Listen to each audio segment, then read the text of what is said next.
This program features live coverage of an African safari and may include animal kills and carcasses. Viewer discretion is advised.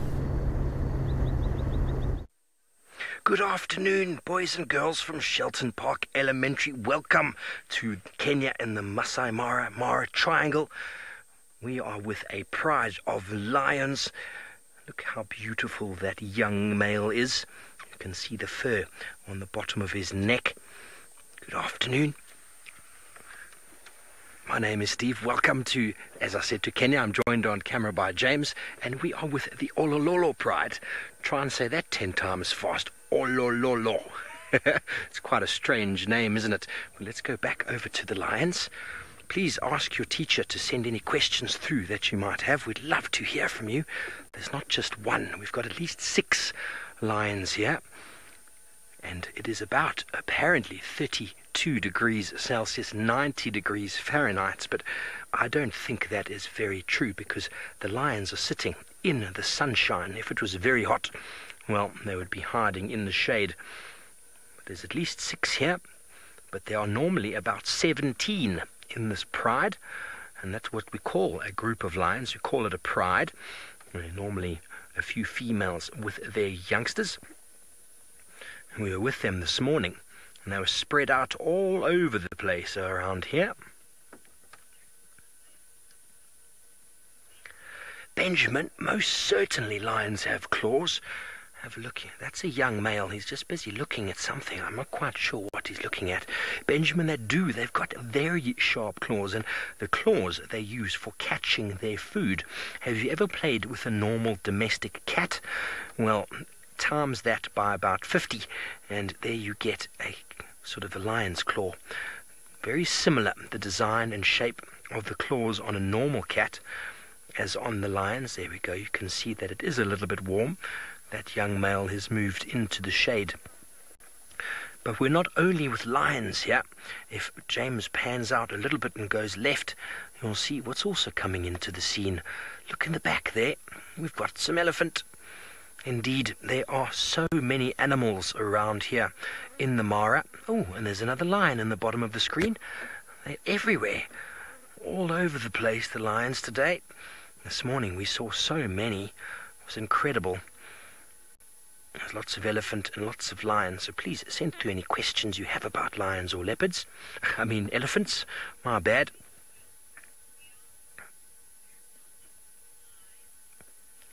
Hello, Christian. You want to know if lions climb? They can climb, Christian, but they're not very good at climbing. They're probably better than I am, to be honest. Ooh, that's actually the one we looked at first. They've got claws, but they're very heavy. Lions are pretty much designed to walk around on the ground, but if they need to, they can actually get up a tree, but they're not specialists at tree climbing, that's for sure. And quite often when you see a lion going up a tree, you see him or her trying to come down, and it's very, very awkward to climb the tree. They get up okay, and then when they come down, well, it looks very, very funny. Here we go. Here comes one walking along. No doubt it's probably going to rub its head against one that's lying down. Let's see. This is what lions do. They like to rub their faces against things, and they get very close together. How cute is that? Bobby, well, did you see that lion? You want to know if they got sharp teeth?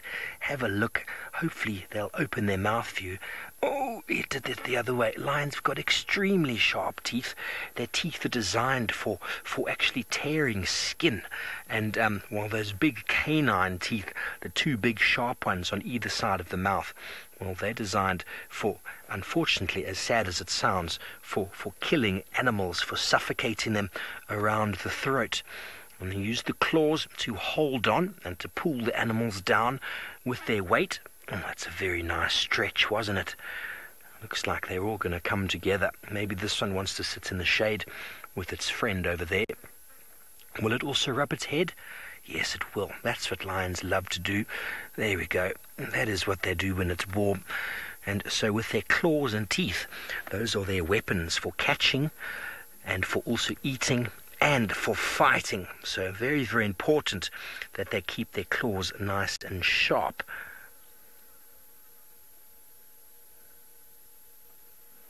Okay, well, I don't know where he's going. He might have decided that it's getting a little bit warm. He's about 2 years old. You can see there's fur on the neck, around the face. It's a little bit scraggly. It's the first signs of the mane of a young male becoming an adult. He's still got a lot of growing to do, but he's one day going to be a very big and strong male. And there are 9 of them in this pride, 9 young males, which is very interesting. If we're going to watch them for the next 2 to 3 years, it'll be very interesting to see if, because there's no such thing that I've seen. There's only a big group of, I think, is it 4? 4 males. So 9, well, that is huge. He's busy looking down into the little depression. I don't know what he can see. Nothing really. I'm going to come back and lie down. Generally, you don't see lions doing too much at this time of day, so we're very lucky to see him moving around. He's going to go and walk back to the comfortable spot he was. But it's not only me out on safari this afternoon. I'm joined by another gentleman all the way down in South Africa. Let's go over to Sydney and see what his plans are.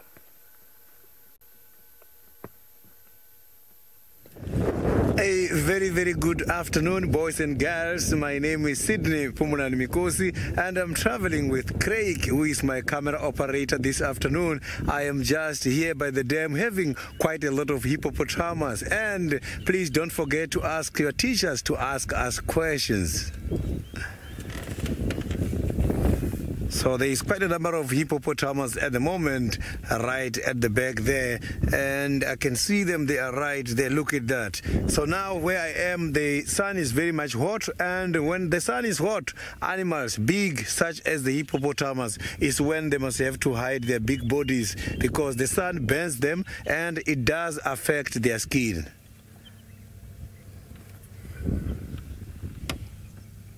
So the sun is needed. We do need the sun because the sun also provides us with some of the vitamins. We do get vitamin D from the sun, but it must not have to be too much. So these animals as well, they must have to get the sun a little bit, not too much. That is why they must have to go underwater there in order to protect their bodies.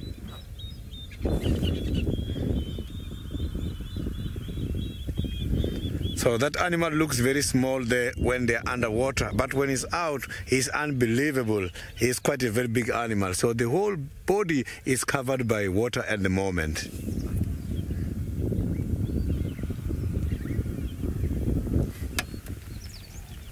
There you can see that one has got a bird.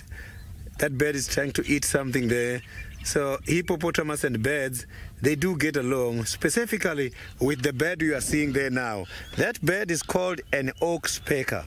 An oxpecker is a bird responsible in order to clean these animals when they are eating the ticks. There is different relationships amongst these animals. So this is what is called a symbiotic relationship. Symbiosis is a simple term which means living together of two completely different species. When the bird is together with the hippopotamus, it's a mutualistic relationship. Both the bird and the animal get benefit in the following manner. When the bird is eating the ticks from the animal, it's cleaning that animal. And the animal is getting a benefit as it's being cleaned, and a bird is getting ticks as food. So the relationship between a tick and an animal is different from a relationship between a bird and an animal. A relationship which is between the tick and the animal is called parasitism. Parasitism is a relationship where one species gets benefit while the other one is harmed. Why are we saying the other species is harmed? Because the ticks, they have got kind of a probe. They have got a small straw they use in order to absorb blood from an animal. In other words, the tick is eating the blood from a living animal.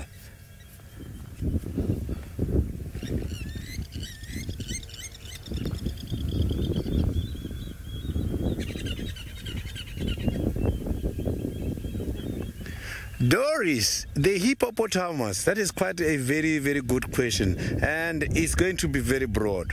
These animals, if you look at them now, they are not doing anything. If you come here every day, you will find them doing the same thing, just relaxing in water.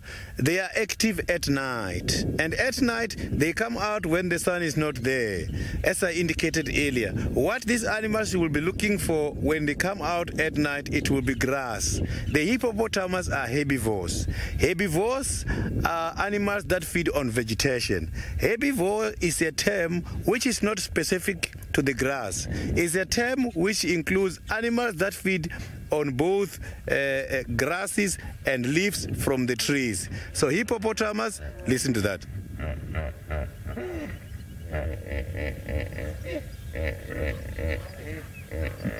That is how the hippopotamus makes noise. This hippopotamus, they do make this lot of noise mostly late in the afternoon as well when they are about to go out looking for the grass. Hippopotamus, they eat grass.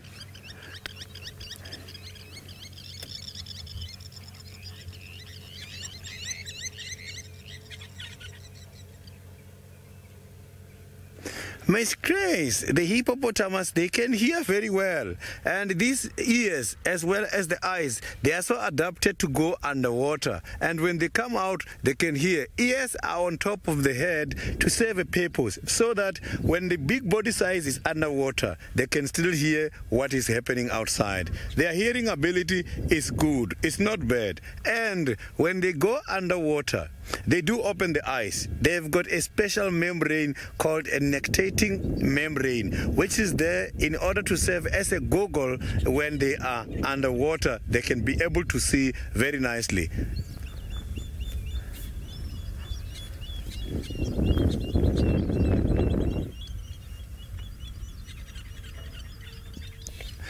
Jackson, these animals, the hippopotamus, they are not like us. Because they are staying in the water, they are adapted to go underwater for some time.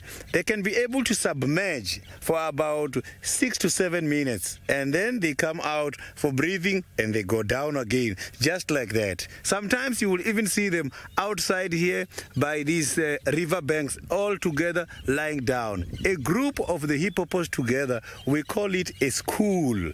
It's a school of hippos.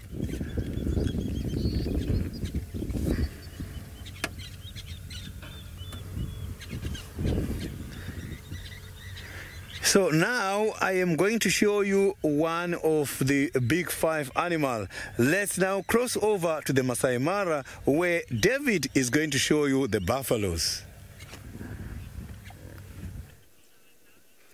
Hello, boys and girls of Shelton Park Elementary School, and welcome back. And it's very nice to have you back on our drive. You have been with us before, and we are back in the Mara Triangle in Kenya. We are showing you something different. You have seen some hippos, you have seen some lions, but now we are showing you animals that are very similar to cows that we call the African buffalo. You see the one scratching itself there is a bit young, by size of course, and look, the color is a bit brown, unlike the two that are on each side of it. And definitely one of those could be the mother of that one.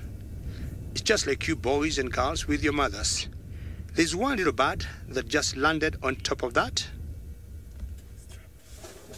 And remember to ask us questions. My name is David, and with me on camera is Bungei. Bungei, good afternoon. And Bungei is very excited to have all of you kids on board, and he will show you a lot of things, and I will also explain a lot of things to you. Remember, if you ask us questions, you give us a lot of joy.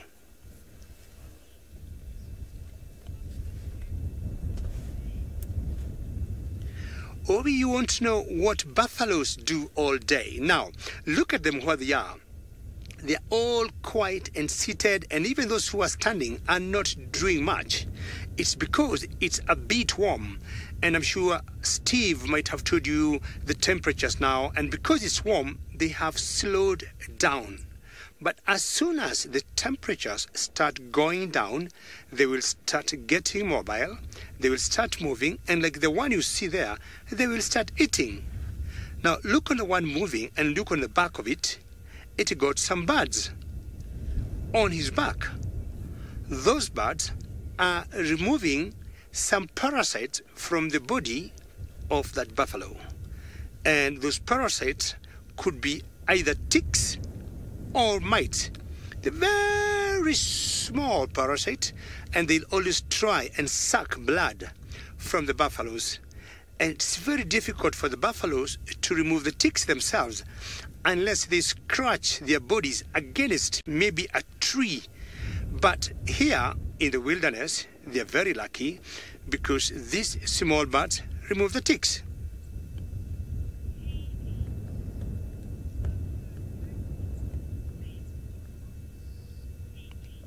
Highly, you would want to know the buffaloes had people with their horns. In general, we'll always make sure we do not get so close to the buffaloes, and we always stay inside the cars. But if you happen to be out and you meet with a buffalo, it might have you because they got very big horns. But what we try and do is always to remain inside the cars, and like where we are now, we just see them from a distance. And you see, they are also looking at us and they are wondering, this is a very big animal or is a very big car. And for that reason, they cannot hurt us. They only hurt people if they're walking on the ground without looking. Both males and females, when I'm talking males and females, I mean both boys, buffaloes, and girls, buffaloes have horns, as you can see there. But the boys, or the males, have much bigger horns than the females. Can you imagine that, kids? So that's how we tell the difference. Like that one eating there, if you look at his horns, they are very big. That's the boy.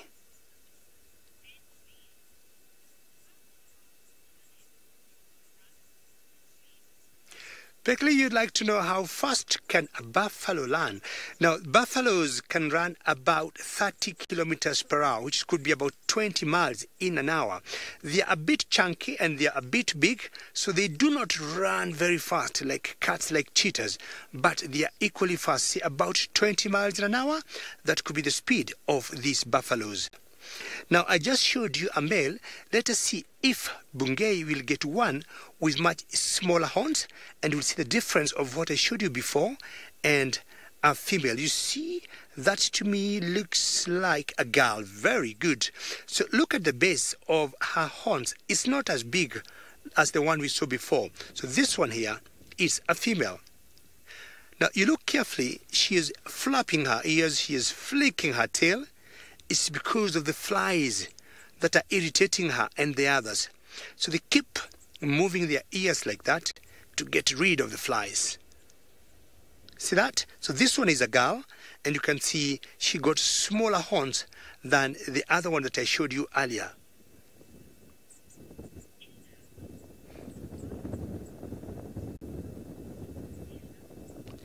Ella, you'd like to know why are the horns curled? If you see a very young buffalo, I'm going to show one. When the horns are coming out, they usually come out straight up from the head. But as they grow older, they tend to curl towards each other. That's how the buffaloes are designed. We got different animals, or we got other different animals whose horns usually come out straight. So every animal is designed by nature in a different way. So if you look at that young one there, the one behind the rest, and you look at her horns, you notice they're not as curled as yet, simply because she is still very young. As she grows older, they'll get to curling more and getting the tips coming so close to each other. All right, boys and girls, I hope you have enjoyed the buffaloes, and I'm going to look for you more stuff, but in the meantime, I'll take you to my other friend, Steve.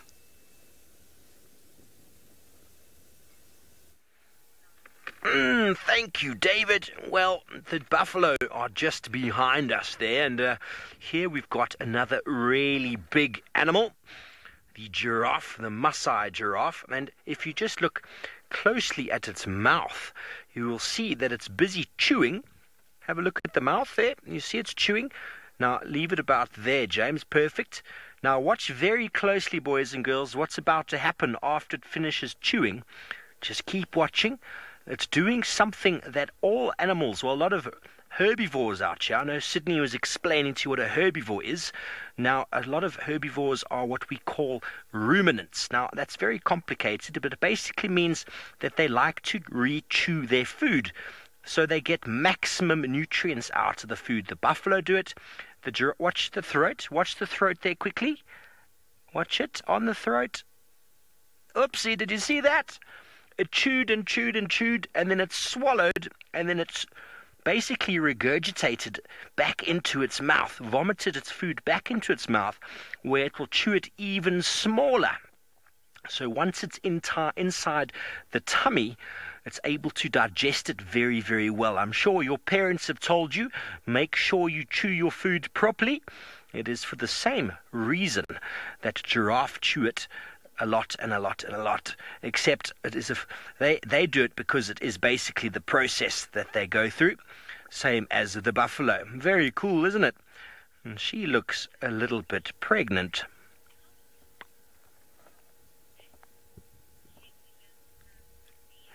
Chetilo and Sophia, you want to know how long a giraffe's neck is? Well, the average giraffe is about, the male giraffe stands at about 6 foot or 6 to 7 foot, at just sort of at the top of the leg there, about 8 to 9 feet to the shoulder, and then all the way up to the top of the head on a big male giraffe is about 17 to 18 feet. So the neck of the giraffe is about 6 or 7 feet long. So that is quite an incredible amount of size that they have. And there we go, you can see, he's shaking on the left. He's doing a little bit of a dance. And this one is bending its neck all the way down to feed on the leaves of the trees, because that's what giraffes feed on. Look at that long tongue. Isn't that a strange-looking tongue? Very strange-looking tongue. So, Darius, you're looking exactly at what giraffe eat. You wanted to know what they eat in giraffe? Well, with a very long neck like that, it doesn't make sense for them to feed on grass, does it? It makes sense for them to be able to reach to the tallest leaves in the top of the trees.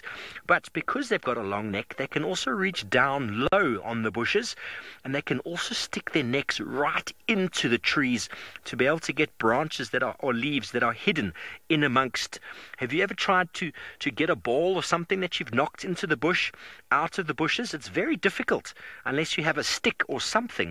So the giraffe basically uses their neck to push their body or their head all the way into the tree. That one thought we weren't going to see it.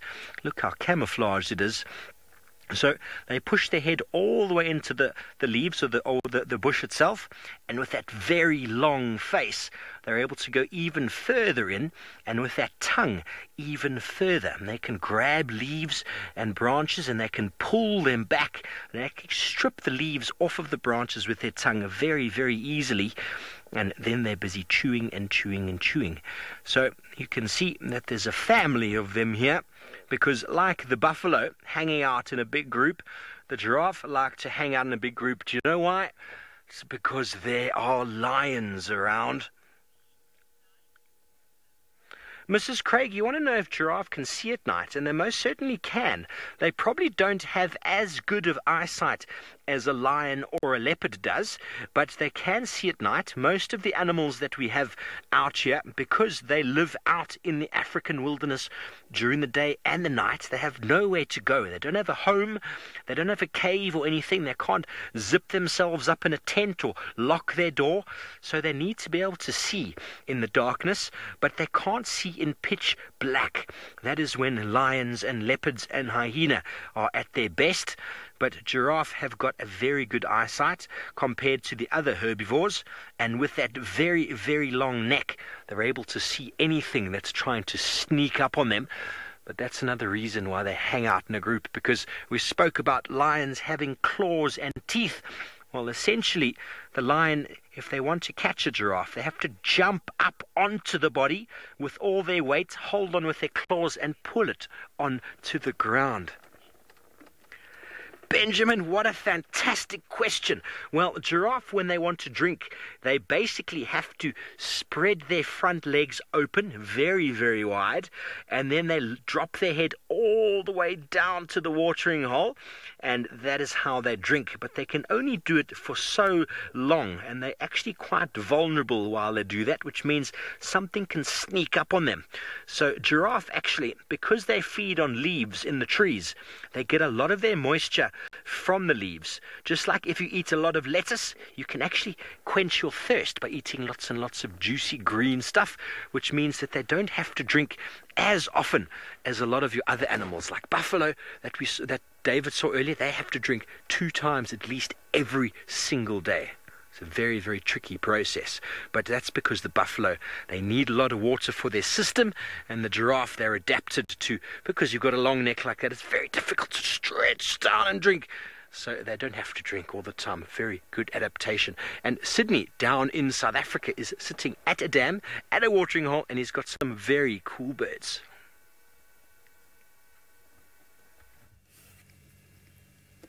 So I've got some of the birds there now on the ground. These birds are also doing something which is called water bathing. So some of them were in water. They go and sit in water in order to clean themselves. So not only us in the morning, we wake up and go for a shower or for a bath.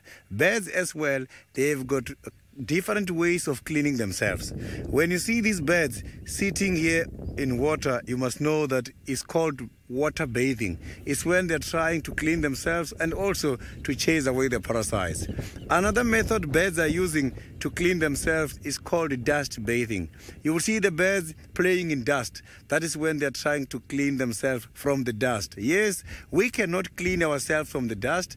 Dust is going to dirtify us. But the birds can be able to clean themselves and even chase the parasites from just the dust. Sometimes you'll see them standing by the sun, opening their wings and exposing their feathers and their chest when they are letting the sun to burn the feathers so that they can chase away the parasite. That is called sunbathing.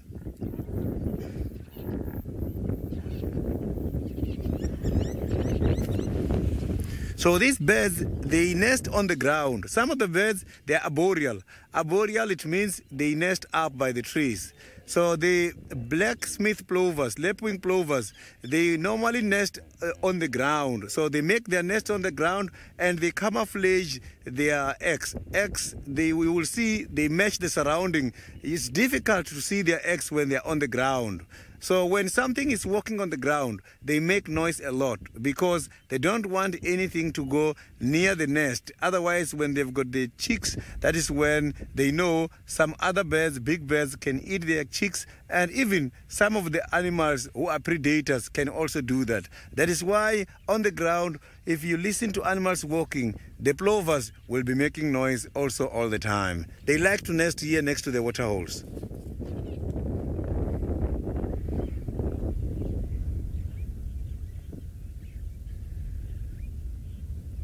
Zaria, the birds, they can swim in the water.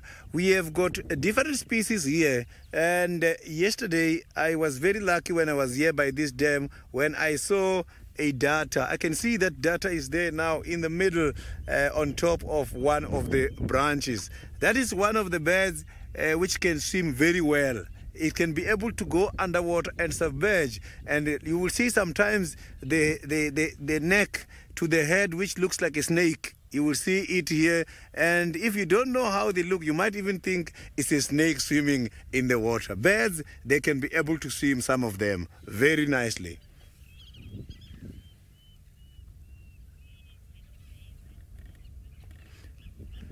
So now let's leave from the birds to the Masai Mara, where David is having the elephants at the moment.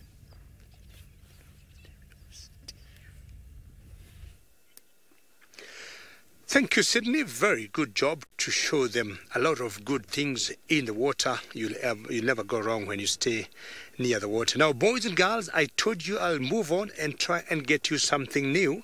And I got some elephants for you. How exciting is this?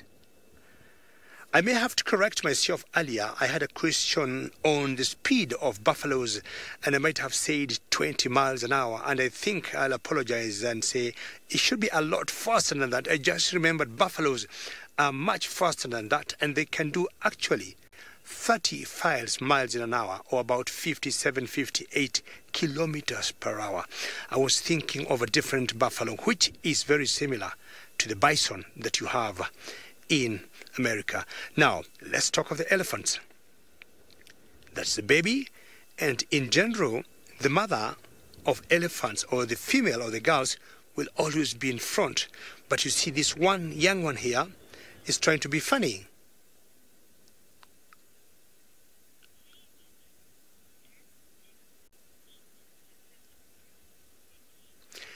Very good question, and you want to know if elephants eat elephant poop.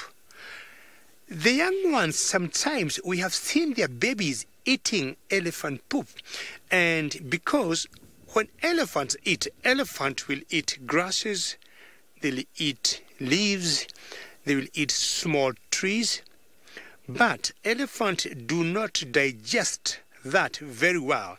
So for example, if say they give a figure like 100% of what they eat, they only digest very well maybe 40% of that.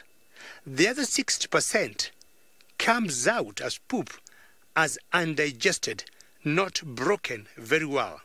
And so what will happen, their babies will go and eat the same. Can you imagine? But the adults will not do it, just the babies.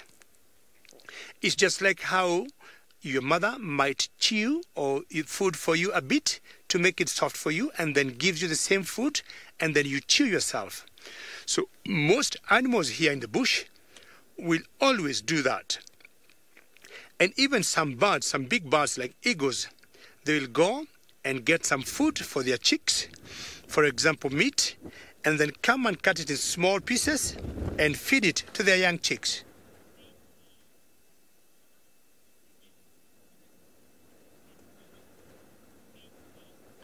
Bentley, you want to know how elephants drink water with their trunk.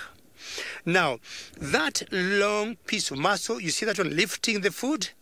That's an elephant trunk. I'm sure you all know.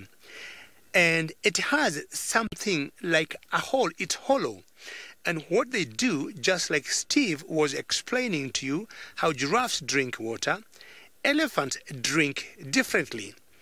They do not put their legs apart because the trunk is quite long. So the trunk goes in water, like that dam you saw with Sydney, and then it sucks water using the trunk, it lifts the water, and it puts it in the mouth. Just like how they are lifting the grass from the ground to their mouth. And elephants drink a lot of water because elephants also eat a lot of food. Of all the animals in Africa, elephants are the animals that eat most food. You might see some cars passing on the ground. Those are some of the tourists who maybe would have come from your country to see this. And when they eat, they could eat anything like 400 kilograms of food in a day, Heather. Can you believe? They eat so much, 400 pounds of food in a day, or about 200 kilograms in one day. But that is a fully grown elephant, not a baby. And they also drink lots of water, sometimes up to about 80 liters to 100 liters of water in a day. So these are the largest mammals on land in the world.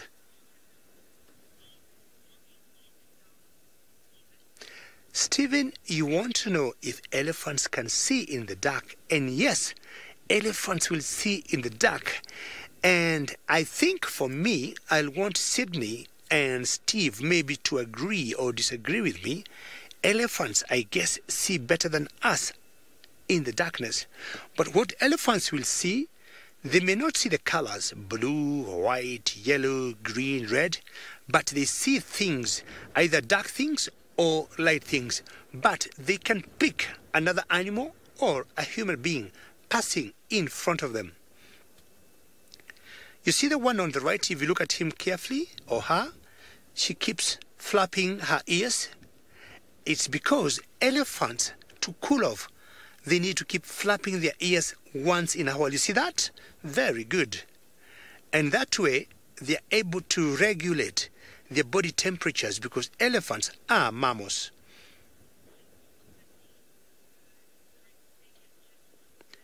Alrighty, I will move on and hopefully I'll get some more exciting animals for you. But in the meantime, thank you for your question. We'll go back to South Africa, to Sydney, and see who is drinking.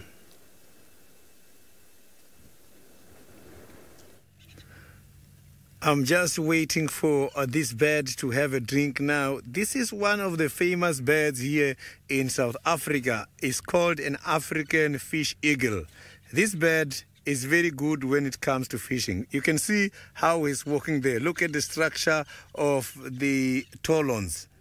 So those tolons, you can see like the claws there, they can be able to grab fish very fast. Straight from the air, they can dive in. So he might drink now. He got here and he was looking around. Maybe that was about checking the safety, because animals, when they come to drink, they know they can also find some of the predators. Birds, they do get predators. The animals such as lions and leopards, they also catch them. So this is one of the birds which can be able to catch fish, and they can see it from very fast. So we call this a piscivore. A piscivore is the animals that feed on fish.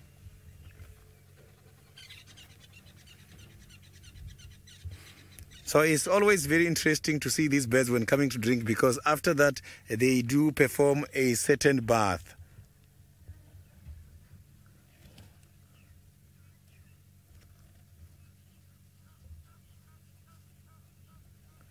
Vabi, the eagles, they are not like the vultures. Vultures normally when they are on the ground. Vultures, I'm talking about those big birds who are responsible in order to eat the carrions or the rotten meat and the fresh meat from the other animals who killed them. They have to first run a little bit, sometimes on the ground, just to get the speed before they fly. These ones, they can be able to fly just from where he is now. He can fly. Let's just wait and see. While I'm talking here, if he decides to leave, you will see how he's going to do it. Sometimes they also run. Some of the birds, they run, not only specifically the vultures. And they can fly very high.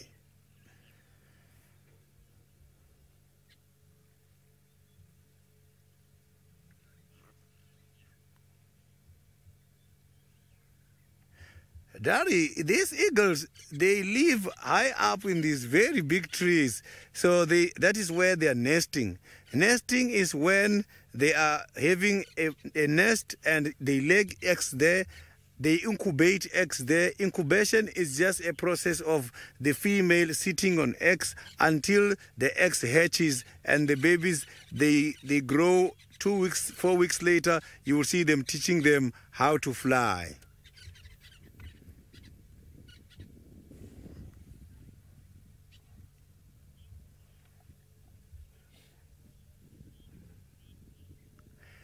So the eagles are eaten, as I've indicated earlier on, that when he's there on the ground, he is not that safe. Animals such as animals and other small predators can easily catch them. So these birds are not safe on the ground. Even the snakes such as the pythons, they can also catch birds. At one stage, I saw a python who caught an owl. So an owl is one of the night birds.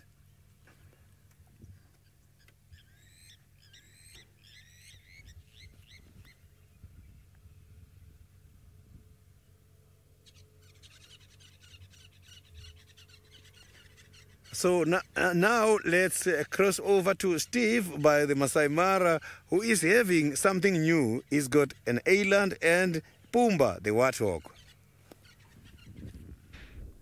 Very good, thank you, Sydney. Here we have got the largest antelope species in the world, with his own bits and pieces of oxpeckers that Sydney was talking about earlier, and they're also picking the ticks off of the eland. You can see the eland is enormous, and there is the two little warthogs. Looks like mum and a baby, and another baby. And very interestingly, you know a Swahili word. Swahili is the language that's spoken up here in Kenya, and you've all seen The Lion King, I'm sure. And I bet you know exactly what the name of a warthog is in Swahili. Do you remember what the warthog was called in The Lion King? I'm sure you do. That is your first Swahili word. I'm sure you all know it. It is Pumba. Indeed, Pumba is the Swahili word for warthog. How amazing is that? But here you have the beautiful elands. Enormous, aren't they? Really, really big animals. They're about the same size in weight as a buffalo, but they can jump over a 12-foot fence. Can you imagine an animal that weighs about 2,000 pounds jumping 12 feet? Incredible. Look at that oxpecker. It's in his ear. It's feeding on ticks in the ear. Can you imagine having a tick in your ear, boys and girls? That wouldn't be very nice, would it? No, it wouldn't. But such a beautiful animal. You see how much muscle is on the shoulder? This looks like a group of males hanging out together. No ladies anywhere nearby. And this is a different species of oxpecker to what you saw down in Djuma with Sydney. This is the yellow-billed. Hello, Darius. You want to know what these antelope eat? He looked at you, Darius. He said, hello. They eat grass, and they also eat leaves. Eland is what we call a mixed feeder. So, look at that. On the left, we've got a Thompson's gazelle. That's very, very fast antelope. But look how much smaller it is than the eland. And that is a massive Thompson's gazelle male. And the comparison between the eland is enormous, isn't it? And little Franklin, there's a car in the background. We're not the only ones in the Mara driving around viewing the game. The Thompson's gazelle feeds on grass, only on grass, but the eland feeds on grass and on leaves. Because they're quite big, they're able to actually reach quite high up into the trees, almost like the giraffe, but not as tall, to feed on leaves of trees. But then also they can walk around and feed on the grass. So it makes for a very easy life. But being so big, the lions once again need to catch them. Not just one lion, you need 3 or 4 lions to bring these guys down, because they are very, very big and very powerful. So you've now seen giraffe, buffalo and eland, 3 of the biggest animals out here that lions hunt. And that is the reason why lions are in prides. Remember, I told you a group of lions is called a pride. And the reason they're in prides is so that they can catch bigger animals like this. Obviously, the warthogs would be a bit easier to catch from a size point of view, but they're also very, very quick. So, very hard to... Oh, look, he's trying to climb onto Mum's back. That's very cute.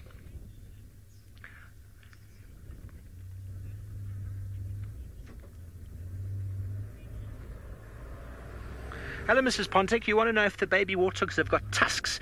Look at the female on the left. She's got tusks. One's broken.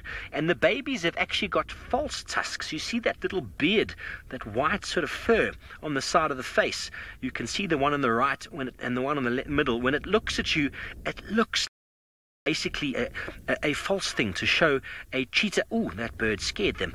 To show a cheetah or a leopard, don't catch me, because I've got tusks.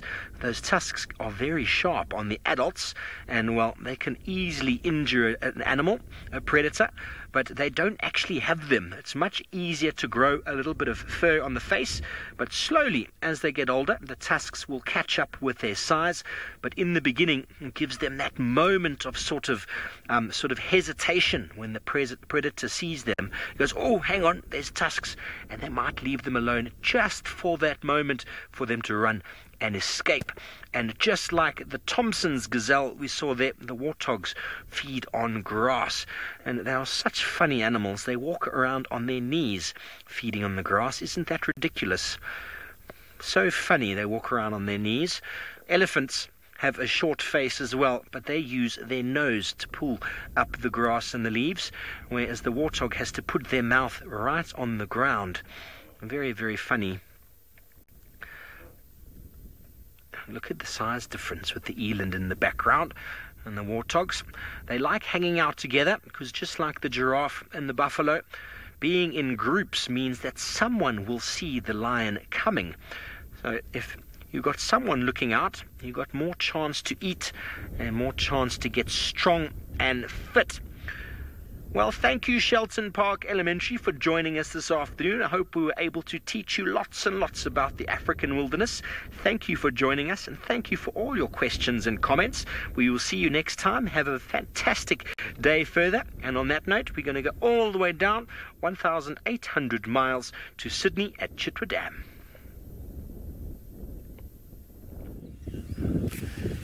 I have got one of the crocodiles here by the Chitwa Dam. Why I'm saying one of the crocodiles? Because I know it's more than one crocodile staying here.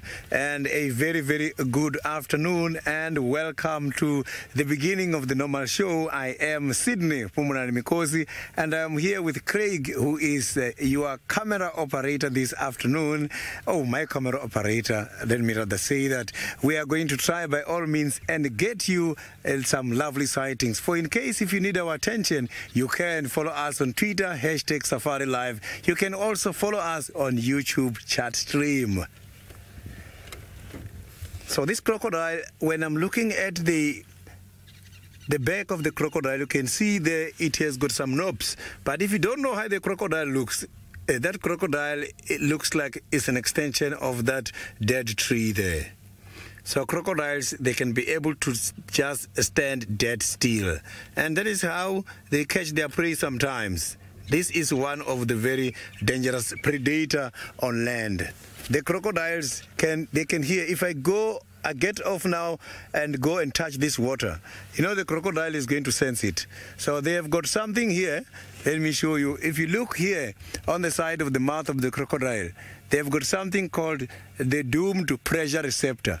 The doomed pressure receptor is the one that helps them to detect anything which touches water. They know about it. So these animals, they've got two types of stomachs. But it's one stomach, it's just that it's divided. They've got a part which is consisted of the strong muscles, which has got quite a lot of rocks that they eat. And these rocks helps in order to crush the bones before the meat goes to the right stomach. And there, miracle is taking place. This animal is one of those animals who can be able to lower their metabolism in order to conserve energy. Amazing.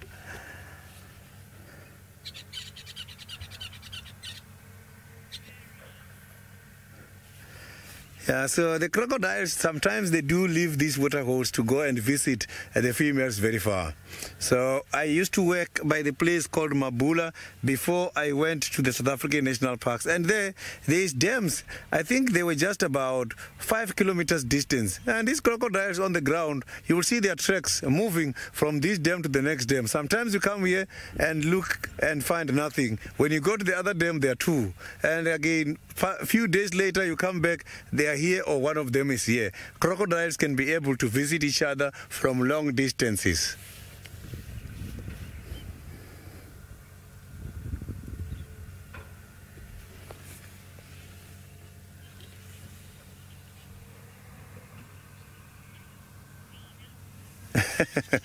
Sinek, that is quite a very, very interesting question. But for me to answer this question, I've got to start again from how they eat and how they conserve food. An animal which has got an ability to lower the metabolism can go for quite a long time.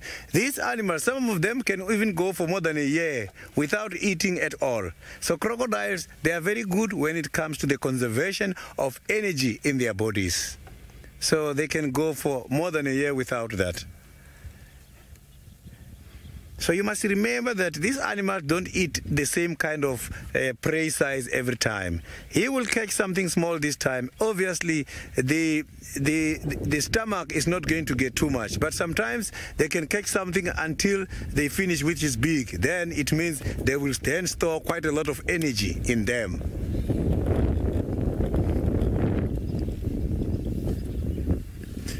So today is very much hot, and I can see it's right in there. The water is helping in order to regulate the body. Normally, when it's too hot, when they're outside, this is what they do. You will see them opening the mouth like this. When that mouth is open like this is when they are trying to get rid of the heat from the body. Mouth opening helps them to regulate the body temperature.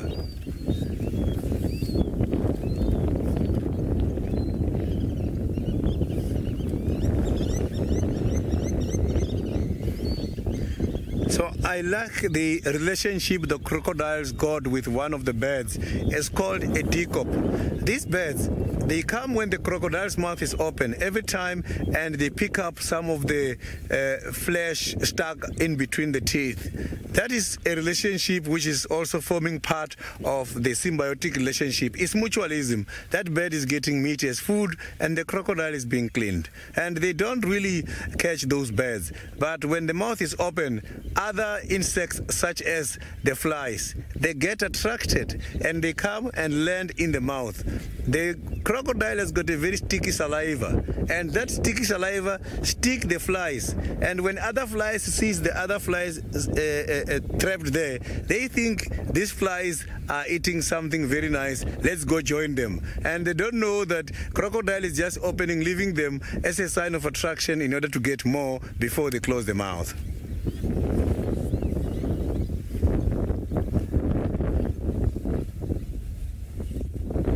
So the crocodile's mouth don't smell nice.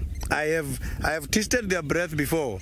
So where I come from, crocodiles, we used to get them a lot, and the provincial nature conservation used to come and put traps because they can be dangerous to us by the villages. They prefer to catch animals such as dogs a lot, and also chickens. So these crocodiles, if you smell their breath, is a very strong smell.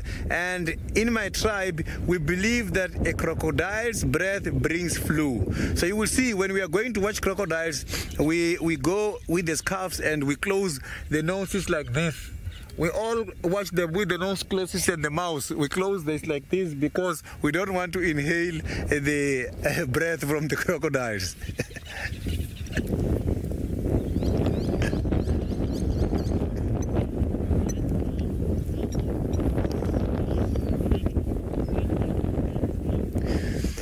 And Nancy, the crocodile's nose, you must check. The nose are right here at the tip of the mouth. So when they're in there, the small part of the nose is out a little bit, and that is how they can be able to breathe from in there. So these animals can pretend as if they're sleeping. Crocodile is one of the animals which can be able to sleep when one eye is open. And when the other one is tired, they close it and open the other one. They can also be able to see something coming from the back very nicely without even moving their head.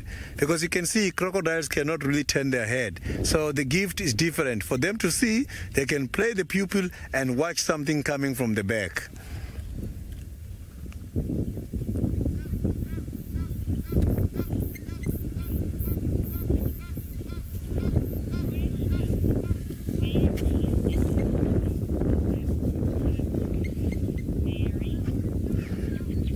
Mary, I didn't get your question nicely. If you can make me understand the final control.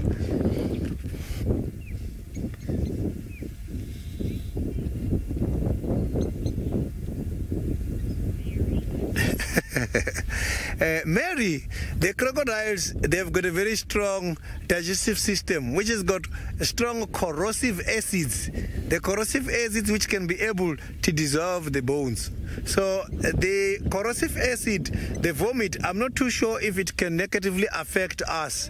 I still have got to do some investigations on that because I am not sure at all. But I know their stomachs is consisted of strong corrosive acids because these animals, they also like carrions.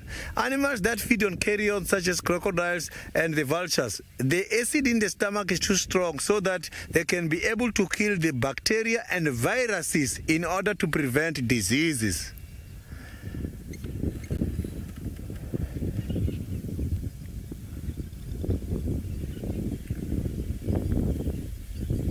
So the crocodiles, they do have a very fast speed. If it's outside here, they can run very fast. But they will launch a surprise. So unexpectedly, they will come running.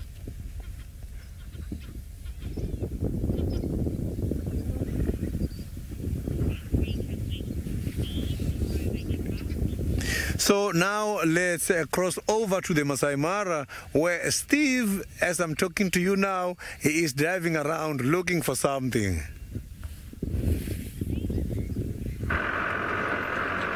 Thanks, Sydney. Very interesting discussion. You don't think crocodile's breath, taste, or smell nice? That's an interesting thought. I never thought about that, but probably makes a lot of sense, really. But they don't really chew their food. So isn't it really the chewing of food that leads to the foulness of one's mouth? I have no idea. What an interesting conversation. There are certain birds, though, that when crocodiles do this, they come along and actually clean the teeth. What a brave bird you must be to go clean the teeth of crocodiles. Anyway, folks, we've come out and we try to find, we had a second pride this morning, the Paradise Pride, in the open area over here, looking at some impala. And well, we just came to try and find them, and well, they're gone, just like that. There were 2 male lions as well in the area, but they are still sleeping off a meal of buffalo from yesterday and the day before. So the view was really nothing special. So we headed out. We're going to leave the marsh now. We're going to cross the main road here, go into the sort of other side of the swamp, the other side there. I'm going to drive on the road that on Saturday of the week of last week, Saturday, I found a serval with 2 little kittens. How cool would that be to find them again? And then from there we'll slowly meander and maybe go and say hello to the North Clan. How does that sound? Yes? Everybody on board? James is on board. If there's anything else you'd maybe like to see, please hashtag SafariLive. Throw it on the YouTube's chat stream at FC. Let us know what you'd like to see and what you'd like to talk about.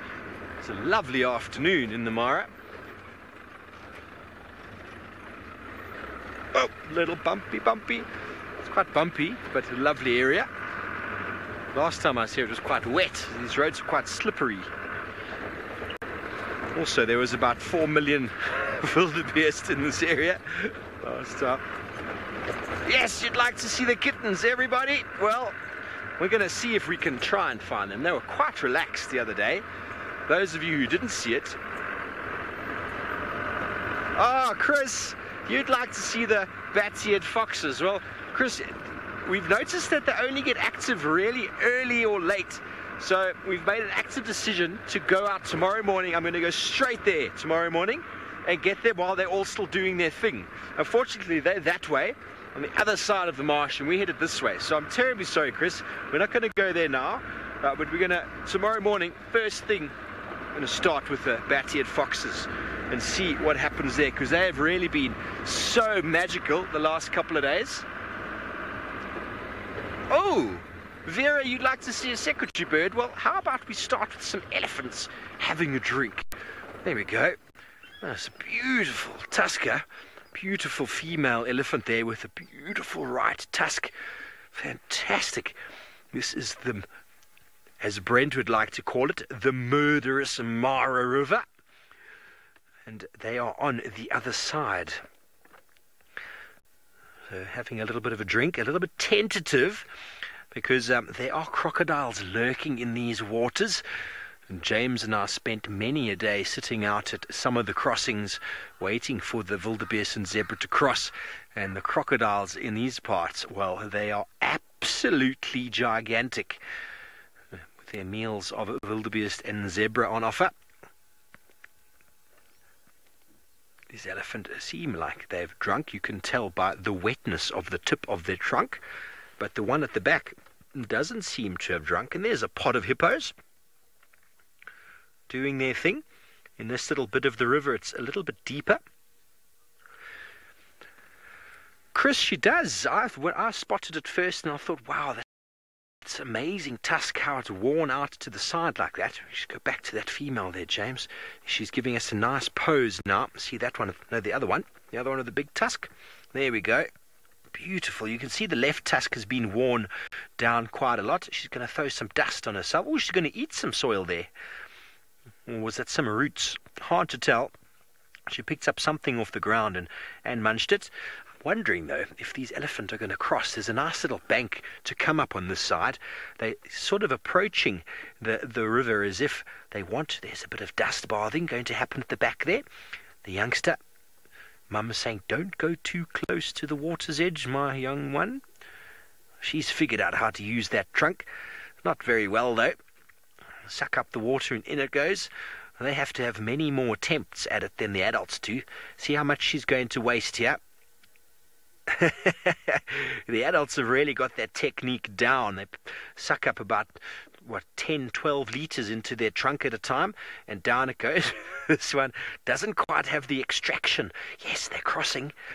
You could tell it was all by the body language and the behaviour. We're going to stand right where we are. They're going to come up the bank right next to us here. You can see how deep the water is there. Deep enough to wet her belly. Even deeper there.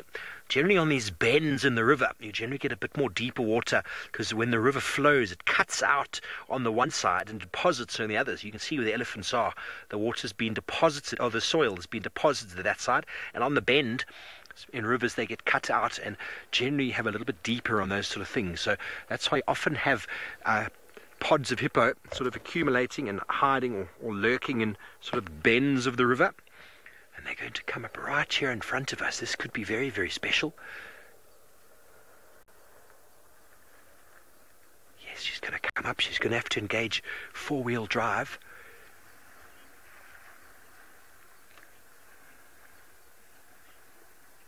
She's coming up.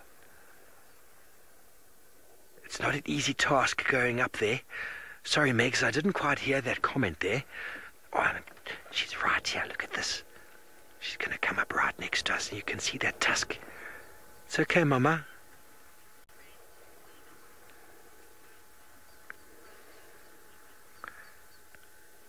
Beautiful. She's right there. Let's have a look at her face. She's really, really close. She's trying to make the decision of whether she wants to come too close to us. I'm just going to have to duck my head. That's how close we are to them. Very bizarre tusk, isn't it? Potentially from a young age it actually bent out or was pushed out by something and it's kind of grown that way, kind of like someone with a skew tooth. See, now she's going to stand there and the rest of the family is going to walk behind her. Sorry about my head. She's right here. So she's going to make sure that the family's out. And she's going to keep us away from them. You see how that's exactly what a good mum does when you're an elephant. You can see how deep the water was on her, how deep the water was on the one at the back. But wait till you see the baby on the right-hand side. It's all the way up to the shoulder. Isn't that some beautiful lighting? Oh, wow, that's special. And here comes the fourth one. Beautiful, beautiful lighting. Nice one, James. Well, that was perfect timing. Perfect, perfect timing.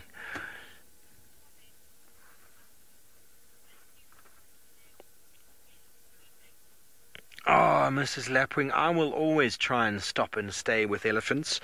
It is kind of one of the across two male lions sleeping flat out in the grass. Well, there's only so much time you can spend with them, but when you find these guys, very, very special. And to get them crossing the river like that, I mean, James, what have you got, James? James is going to go back over to the hippos, I think. When James and I spent entire days out down by the river, watching and waiting for animals to cross, and we arrived here, and within, 2 minutes, the elephants crossed. Can you imagine? That was like that every day with the wildebeest and zebra. Well, that would just make life too easy, wouldn't it? Too easy. Okay, well, they're the hippo doing their thing in the shade of the bank. We're going to move off, carry on with our plan as intended.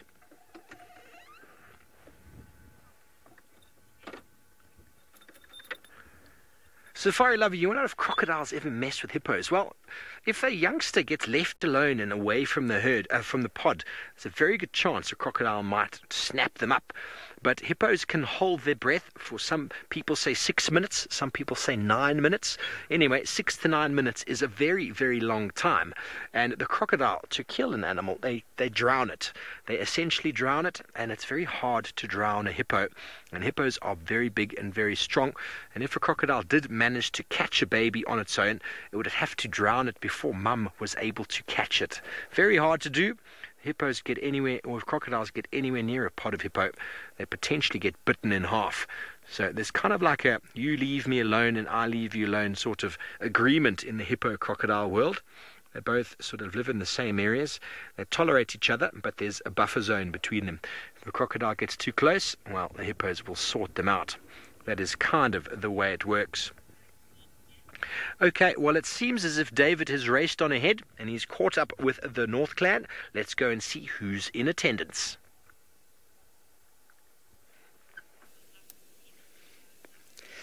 Very well done, Steve Ovo. You have done good for us this afternoon with the Ellis after having left your flat lions. Now, we got a different animal here, and this is a young predator, and this is a spotted hyena. And I think she could be about anything 4, 5, 6 months. That's the age when the cubs of hyenas start getting the spots. And it's not close to our usual North clan, which is led by the Wafos. It's a different clan that's called the Happy Zebra clan. And they've got a den. This could be 2 fully grown ones here. And I think because of the heat of the day, you can see it's still sunny. They're just resting there. And the wind is picking up. Now, to the right, there's a den, and there's one very young cub that was trying to put her head out. Right there. Look at that. I do not know which cub this is or who she belongs to, but this is the Happy Zebra clan. Yes, this is truly awesome. And I wouldn't know who the mother is. There's another group of hyenas that we call the North clan that we've been following for a very long time. We know the mothers. We can identify a few females and their cubs. But this is the Happy Zebra clan. But the North clan is always more active than this, and it's much bigger than the Happy Zebra. The North clan has about 70 of them. But apart from the numbers, everything else remains the same. Remember, this is a very interactive safari. Should you have any questions, please ask. And should you have any comments, you can send them through using hashtag SafariLive on Twitter. Chances are they'll start waking up as it cools off later at night.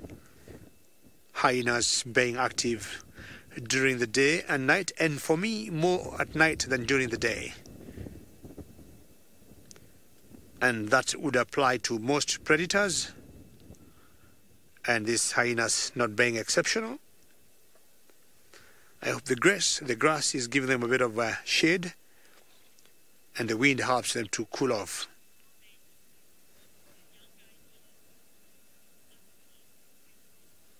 Picture, you say the young hyenas are so lovely, and I'm sure Bungay will be turning a little bit to the left and see whether you can see the head of that youngster. And if you compare the color of the fully grown ones, Fluff is there. Yes, on the mat. Oops, she just went down. Please put your head up again. Nice. Thank you very much. And if you look at the fur, it's much lighter in color than the adults. Of course, because of their young age. And as they grow older, it will turn to more, more brown, to more tan in it. And she definitely doesn't stay very far from the parent. So you want to wake up, you want to go close to mama. I'm sure it could be having a parasite of some kind and trying to scratch it out.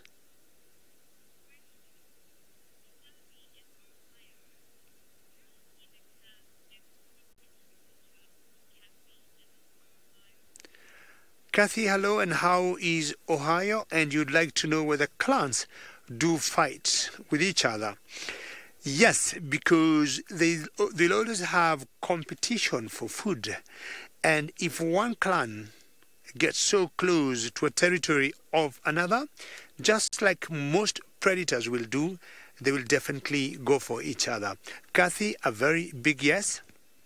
And they will always do that because of one reason, food competition, and they'll always compete with each other on who protects particular area for food. So should this clan, for example, the happy zebra, would go close to the territory of the North clan, definitely they'll have some big scuffle between them, and they fight very, very big time. So the happy zebra clan is much smaller. I am not very sure of the numbers of the Happy Zebra clan, but for the North clan, we know they are over 70 number.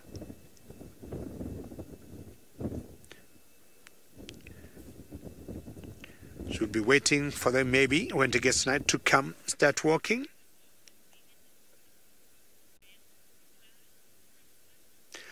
Christian, you want to know about the dominant females, and hyenas are very matriarchal, as a giraffe is coming from a distance heading towards these hyenas. And the females normally will pull the shots. Males do not have much say when it comes to the hyena world. And at times, you'll notice the youngsters or the young of the females, if, for example, is a very high-ranking female, her cubs also tend to be more bossy towards the other females, or sometimes even towards the other males. So that is the hierarchy of the hyenas. So, for example, in the North clan, we have the Waffles as the leader of that clan. She got two cubs, and her cubs, you will notice, they get very respected by all the other hyenas in anything they do. As soon as they come out, you'll see the I would say subordinate or the junior females trying to give them very good care, because they're cubs of their boss or the cubs of their chief. And it should be the same case here where we are. Not sure where these cubs rank, but if her mother is high ranking, she also have the same status. I'm not sure what is bugging her. Either it could be, hello there. Come and say hello to us. She could be walking now towards the mother or staying close to the adults. Two types of hyenas in Kenya. We got this, the spotted hyena, and we also got another one that's called the striped hyena. And the striped hyena are strictly nocturnal. It's very difficult to see one during the day. You would once in a while, but in general you only see them at night. But the spotted hyenas, both day and night, you'll see them looking for food, scavenging around. That's a very good scratch, and I doubt is a tick. It could be something different that's itching you. Possibly a tick. I highly doubt how many ticks would love to bite hyenas. Well, keep scratching yourself. Hopefully you get that tick out. And in the meantime, we'll go to Steve, who got giraffes and buffaloes.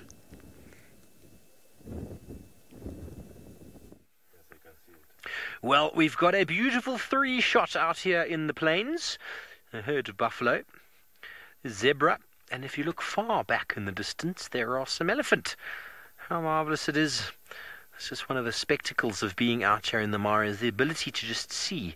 Oh, and there's a black-headed crane in the bottom left of the screen. Oh, crane heron is busy moving after the buffalo like he's behaving like a cattle egret today. The buffalo will be scooping up and kicking any insects out of the grass. The heron will then quickly snap them up. Beautiful family of giraffe there and buffalo. And as we keep panning, there's a zebra, elephants in the distance, and as we keep panning around, we'll notice that there are more animals to come. Just the abundance and on the plains here is always something so special. Sally, that's a very good question, eyesight in elephant and buffalo. I mean, when you look at animals like elephant and buffalo, they generally have got a very good sort of eyesight when it comes to movement. So if you've got a herd of elephant or buffalo moving towards you, and you sit down and you break your outline with something, they'll have no idea that you're there if the wind is in your favor. Giraffe, though, will have a very good idea you're there, but buffalo and elephant, both of them will have absolutely no idea you're there unless you move, or unless you show your characteristic sort of your two-legged posture. Have a look at that heron doing his dance. It's another juvenile. So I wouldn't compare the eyesights. I'd say both of their eyesights is quite equal. Buffalo using their eyesight more than elephants do, due to the fact that there are dangers to buffalo that elephant don't really encounter. Elephants move around. They're obviously looking at the ground a lot of the time, but a lot of the movement that they have is memory and by smell. They know what they're looking for through smell, and they smell the tracks and the trails that they're familiar with, and on they go. Whereas the buffalo, well, they're constantly under threat from predators. Even zebra have probably got better eyesight than buffalo. But buffalo, when they're trying to look at you, they look up, down through their nose, trying to see what's going on. But if you don't move, it's quite incredible how easily you can approach buffalo, or they can come towards you, as long as the wind is in your favor. That's for sure. Elephants are the same. And giraffe, on the other hand, well, almost impossible to approach a giraffe. They always see you coming. Fantastic, nice breeding herd of buffalo moving through. Not too bothered, it seems. Heads down, slowly feeding, probably making a long journey towards some form of water where they'll drink and then bed down for the night and ruminate. Constantly flicking their tails and flicking their heads. They are covered in flies. Ramona buffalo will generally have their youngsters in the wet season. Most females will sort of at the same time, at the same sort of peak. In South Africa, it's pretty much this. Oh, there's a topi in the background, being very vigilant, much better eyesight than the others, probably equivalent to that of the giraffe. But, oh, there's a beautiful bird. It looks like a cisticular of sorts. I don't know which one, though. Please take a screenshot if you can, everybody, and let us know. It looks like a rufous-naped. Oh, I don't know. There are so many so many LBJs out here. Oh, that one is having a loo break. What was I talking about? Oh, babies. So in South Africa, the buffalo generally all drop their calves in sort of January, after there's been lots of rain. There's lots of nutrients in the grass. The females are able to get lots of nutrients and all the vegetation for lactation. Up here, though, I don't think there is a set peak. There might be two sort of peaks due to the bimodal sort of rainfall that we have, and the elephants in the landscape. It's just abundant. And so generally, probably after the big rains, the buffalo will breed. And then after these rains that we have now, once the vegetation reaches a certain sort of nice lushness that the buffalo are after, most animals, most herbivore animals, sort of set climatic conditions for their breeding. Just like impala down in South Africa, they're dropping their lambs now, whereas the impala up here don't seem to have a season because there are 2 peaks of rainfall. So climate would have a lot to do with it. And it's all about when you should drop your babies as to is there enough food in the landscape for you and enough cover if you want to hide them away. So elephants, they generally will drop their youngsters in South Africa. They'll drop them in the sort of summer months between sort of January and April when the vegetation is at its best. But that is just sort of the peak. But they can drop their youngsters any time throughout the year. It all depends on the mating that happens. And that is why most male elephants, the big dominant male elephants, generally come into must about 22 months before the sort of January to April period, so as to impregnate most of the females who will want to drop their youngsters in the summer months. Okay, well, talking about the birthing of lambs and the breeding season of animals, I'm sure Sydney has got lots to talk about.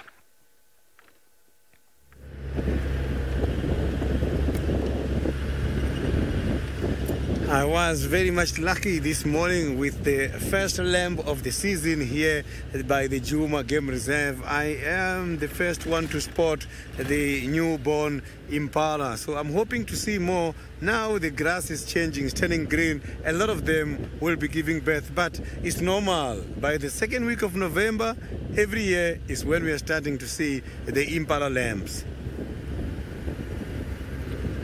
Oh, here comes the impalas. These ones are not having a lamb. These ones are not having a lamb. So it's a very small harem here. There is a responsible male. I can see him there. He's just browsing. You can see impalas are bulk feeders. When the grass is dry, look at what he's doing. He's eating now the trees. You know, the trees, they don't only communicate about their predators here on top. Trees, they are communal. Underground here, the related trees talk to each other, and sometimes they even form alliance with the other different species. And they join together by a network which is called a woody wild network. A woody wild network is a network of a fungus. It's a fungal network where these trees are sharing the information. And they even share nutrients, make use of these networks.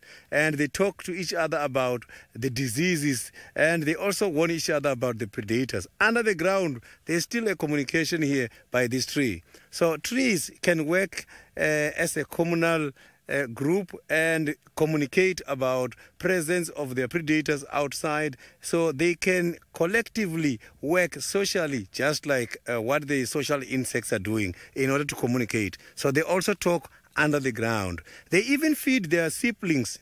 When they've got siblings, they can be able to transfer some of the nutrients to the roots of their siblings under these big trees, and also feed siblings of the different species as well. So that is quite a very interesting, behavior done by these trees underground. So that is what is called a fungal communication. They don't only use tannin, they also talk underground when we are not seeing it.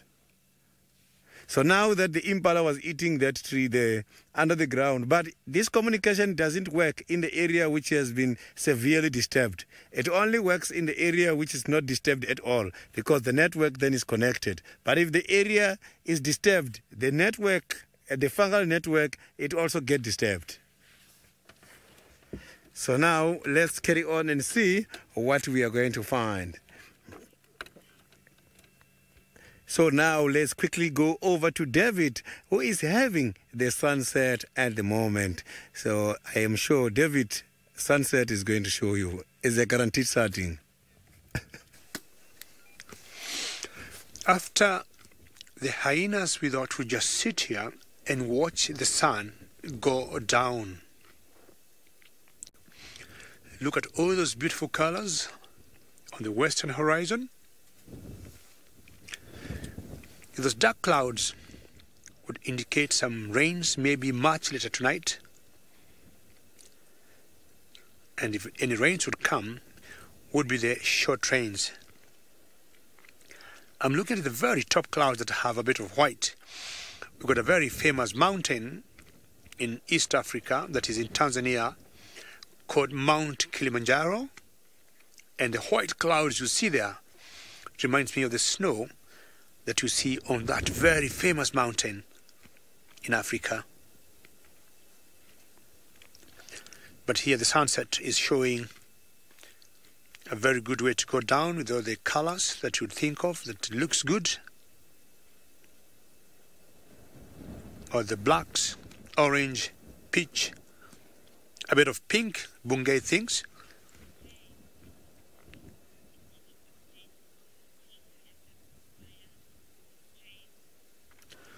Have I had any updates on what on the triangle? Sorry, from Jane?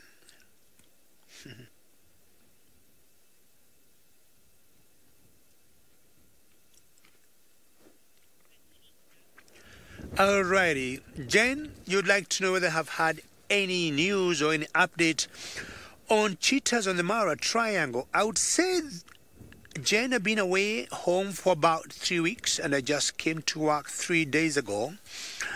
And yesterday and the day before and today, none of us have spotted a cheetah. Bungay, when did you last see a cheetah? What do you remember? Huh? Apparently, my camera operator, Jane, Bungay, tells me it is 2 weeks ago since he saw a cheetah, so it's quite some time. But tomorrow morning, I want to go to an area where I would hope to see some cheetahs. Let's see if we can hear some hyenas calling from a distance.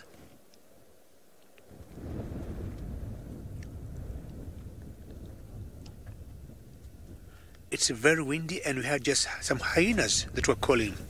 So, Jane, tomorrow morning, if you are able to tune in, exactly, I'll be going to an area where normally we see cheetahs. It's an area that is very open, and it has a lot of plains game. Plains game, I'm talking about Thompson gazelles, impalas. It's just similar to where we are, but the grass there is much shorter. So tomorrow morning, that's the area hopefully I'll be going, and stay tuned in, Jane. We might be lucky to spot a cheetah. So, all right, we're going to have one more quick look as the sun goes down and then drive away. Look at that beautiful sun there, Bungay. And one more time, see those beautiful colors. And we're going to move on. Temperatures have gone down. I initially had 2 layers, now I have 3 layers on.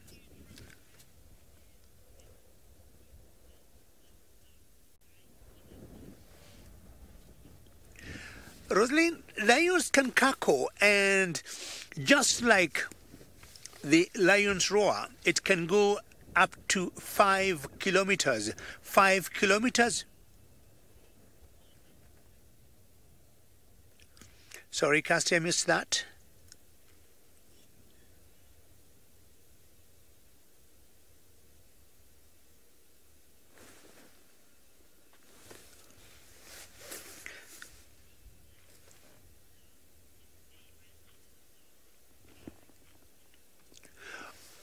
Oh, Rosalind, my apologies. Rosalind, my apologies. And you'd like to know how loud, not how far it can go, how loud. I would say it could be difficult for me to tell in decibels, but it's quite loud. I'll be finding out for you, Rosalind, how loud the cackle or the laugh could be, but it's quite loud. The only thing I know, you can pick it up from 5 kilometers away. From 5 kilometers away. As you can see, like these few ones here, they got some little cubs. You see that one running back to the den. Rosalind, I'll be finding out for you how many decibels is a hyena cackle. It might have, skipped my mind, but I'm sure I'll be finding out for you before the end of the day.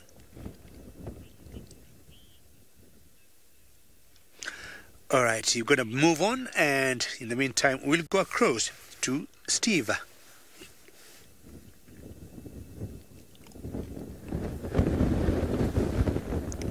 We've got so many, I can't believe it. It's the northern white-crowned shrike.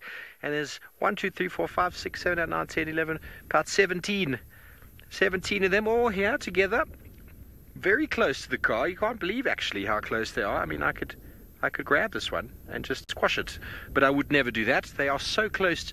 They are obviously probably trying to find a little place to nest for the night. They are a cooperative breeder, but down in South Africa, the southern white-crowned shrikes, you never see them in groups more than 6 or 7.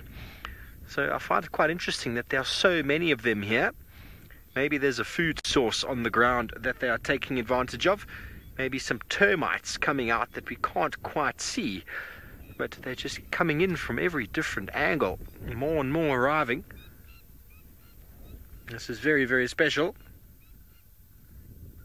Look at all of them. These are just the ones we can get in frame. They're all over the place. Insect eaters.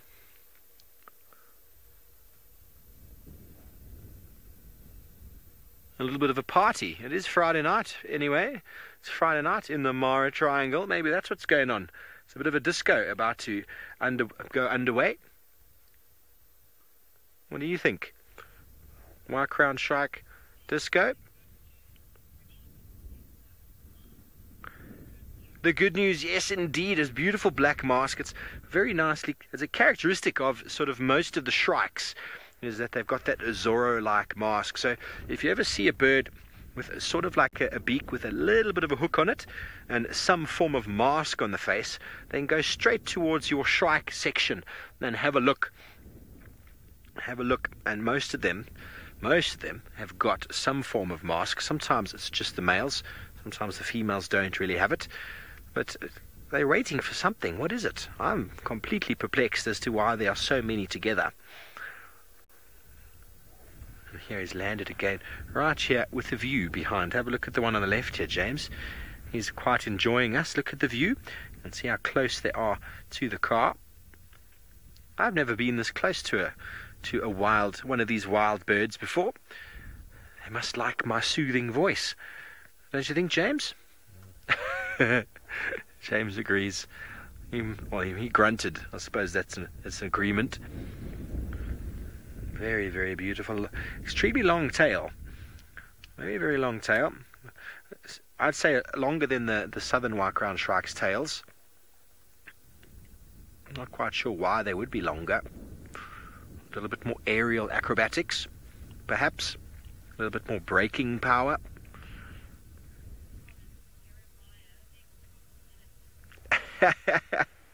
Jeremiah reckons they're plotting an attack on me. Well, Jeremiah, they definitely got the numbers. They definitely got the numbers to do anything. They could overthrow a small country with this many. And no negative behavior between them, which means they must all know each other. There must be some form of bond between them. Because if there was 2 different groups, well, there would definitely be some antagonistic behavior going on. Something between them to sort of say, this is my territory. This is obviously their roosting site. They've probably got some bushes here they like to spend the night in. It is getting to sunset, as you can tell. David's showing you before, and we had it a moment ago in the background. Okay, well, thanks, shrikes. We're going to move on and see if we can get a last opportunity to spot these serval. Sharon, they do. I mean, the white-crowned shrikes, both the northern and the southern, there's no difference. There might be a slight difference in size, but I can't, from what I'm looking at now, I can't tell at all. They all look the same. There doesn't seem to be any difference at all. So I don't know how they tell. Don't know how they tell at all, but birds, they know. Birds can tell. We can't, though.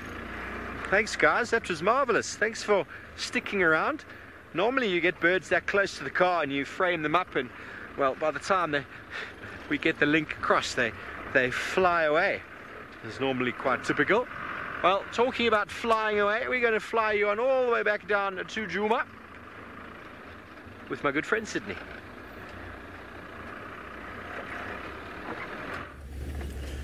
So we are just now landing by the Galagopan. It has been a very quick flight. And here I am looking for Hosanna this afternoon, and I cannot see Hosanna here. I know Hosanna has got a little cave here. Sometimes he does come here and hide by that cave there. So I just want to show you a place where he's coming to hide all the time. So that is his little cave somewhere there against the wall. So that is where he is lying down most of the time. So I'm just here by the Galago pen to try and pick up his tracks. But all the tracks I'm seeing here are still the buffalo tracks, the buffaloes that we saw here earlier in the morning, and only few antelopes. So I'm going to have to carry on here and get to the side of the Vuyotela pen and see if we cannot find some tracks and take it from there. But I will come back here. He likes too much Galago pen these days, more than the Vuyotela pen, where he was just seen yesterday eating a scrub hare. I saw him also trying a terrapin.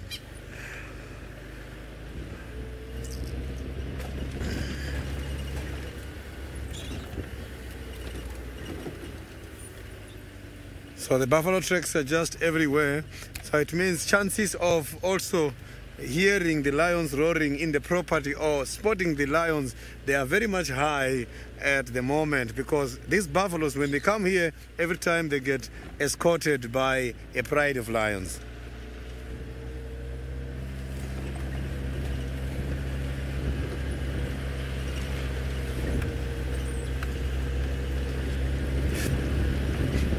So there is no sign of Hosanna around the Galago pen at all.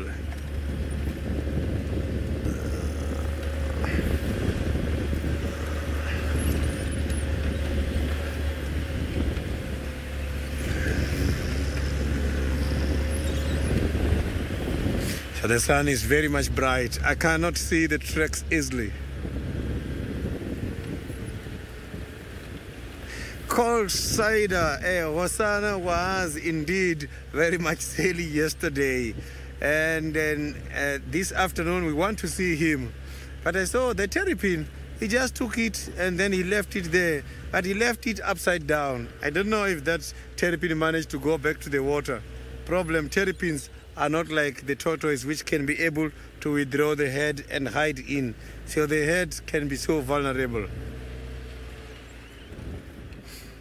But the terrapin, they secrete something which does not smell nice. If you catch it, it doesn't smell nice.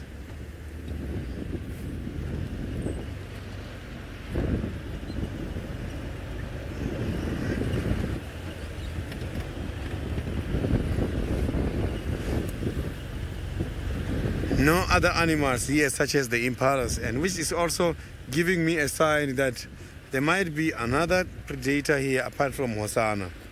Because from the water hole by this time of the day is when animals are going to drink. So now let's quickly fly back to the Masai Mara, where Steve is having the rhinos. I haven't seen them for quite a long time. Thanks, Sydney. I hope you managed to find the little chief. Look at what we have found. This is so cool. We have got a mama black rhino. They've heard our vehicle approach, and they're trying to figure out what's going on. We were talking earlier about elephants and buffalo and eyesight. Rhinos, if you don't move, they have got very bad eyesight, but they can easily pick up movement from a good 70, 80 meters away. They heard the vehicle, and now they're trying to figure out with their ears what exactly is going on. She's got a youngster, so she needs to be vigilant. And seeing as we've switched off the engine, they're not quite sure what happened. It's a bit of a disappearing act. And as long as we all sit very still here, well, they should relax right down. But isn't that cool? Mrs. Grumpy, look at the ears. I know. So when we saw the male 2 mornings ago, everybody was asking about the ears, and you can see on the female on the left that she's got very particular notching. The right ear has got a very particular notch right up on the top. The male the other day had a notch on the right ear quite low down on the side. And then on the left ear, there's a very particular kind of double notch on the ear. Invariably, the babies don't have notchings in the beginning because, well, they weren't introduced. They were born here. So if they wanted to identify them over a period of time, depending on the conservation area and the measures in place. They might dart them to maybe put on collars or to notch the baby, so as to sort of identify it as it goes on. But in the meantime, while it's still with mum, it's very easily identified, because it would just be the calf of whatever sort of ratio she's given with her ear notches.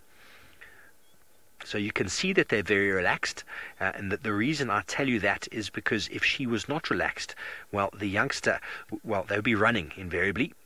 They would be running, and the difference between black and white rhino is the white rhino, when it runs away, it guides the baby in front, whereas black rhino, when they run away, they have the baby behind. And, well, the main reason for it is due to the fact that the vegetation that they live in is quite thick and quite dense, and the female crashes through the vegetation and the youngster can follow. But it is also for that reason that black rhino calves are at a little bit more risk of predation than white rhino calves, because the white rhino, she keeps it in front, and, well, it's very hard for a predator to get past mum, or even to be able to attack the youngster while mum is on guard. But invariably, if a black rhino tears off into the distance, well, a predator... Oh, she's busy doing a bit of kicking. She's doing a territorial scraping. Let's have a little... Just reverse back there so you can have a look. Sorry about that, James. Now, we talk about rhinos being territorial. White rhinos are extremely territorial. But black rhino, male and female, will kick open their dung, whereas in white rhino the females do not kick open their dung, but in black rhino they do, which is very interesting. They're a very understudied animal. Crazy Legs, it is indeed, I think in 4 days, I think it's 4 black rhino, well, we can say 5. We've really had some fantastic luck when it comes to the rhinos. And, well, this is the second area where you find rhino, because it's quite sort of bushy and quite thick. So I've never seen one on this side of the swamp, normally only on that side. But how awesome is that? I'm very happy now. Now we just need... James is giving me a fist pump because that was very, very cool. They were like, do you see the rhino? I'm like, no, I don't see the rhino. I'm too short. Too short.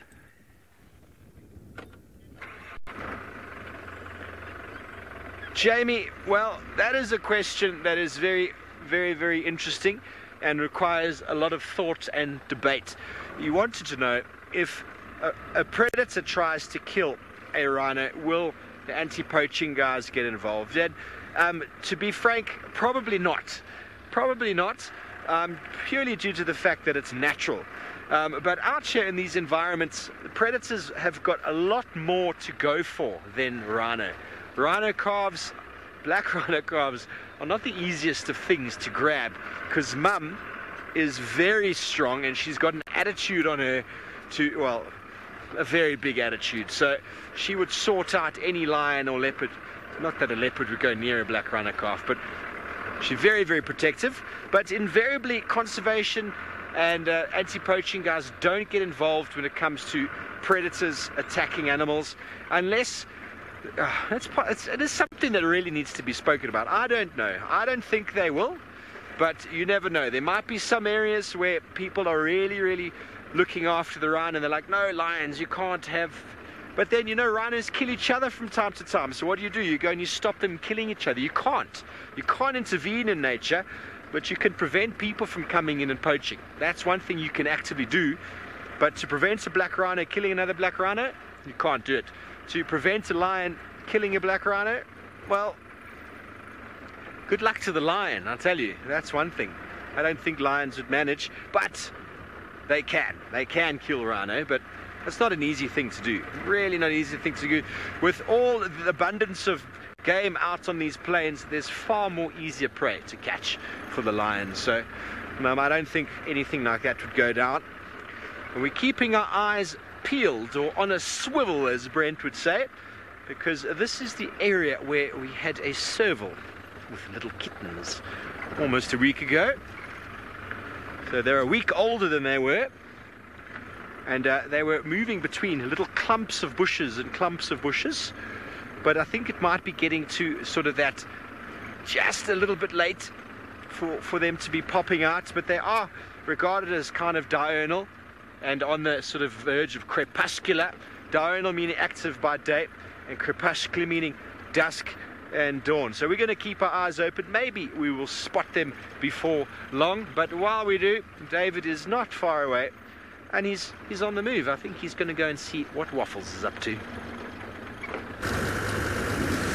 Well done, Sibobo. I think today is your day to see a rhino and a baby, eh? That is very cool, eh? So I'm not sure that is a baby that was seen a few months ago by Taylor, and we thought the number of rhinos here in the Mara Triangle are going up. If it was, that's even better. And we used to face lots of challenges before with poachers, but I think things are getting better now, and we can see our population coming back as it was maybe in the 70s and the 80s. Well, it has gotten dark here, and I got my spotlight on, but once I get something interesting, I'm going to switch it off, and I'll be going to IR.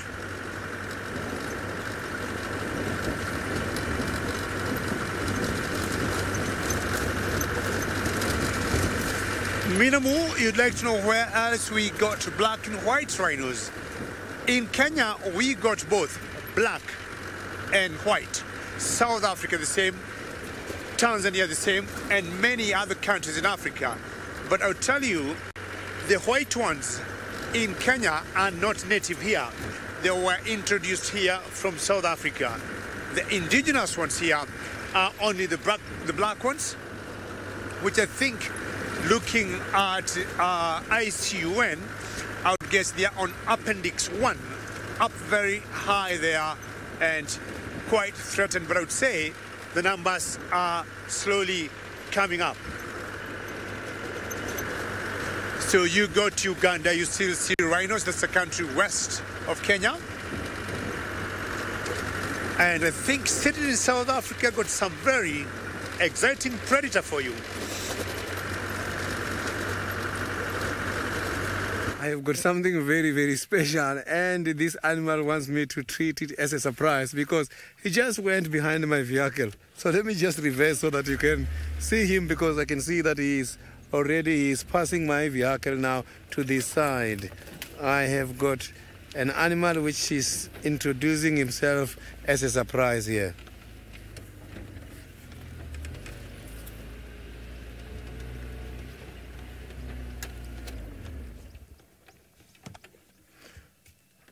So you can see there that I have got Hosanna who seems to be looking for something at the moment, and he is making his way towards the Vuyotela Pen area. And there I just left some impalas. I'm going to keep following and see what is going to happen there, because he might get interested on chasing the impalas or something else before he gets there. So I'm going to have to reposition now so that you can have a better sighting.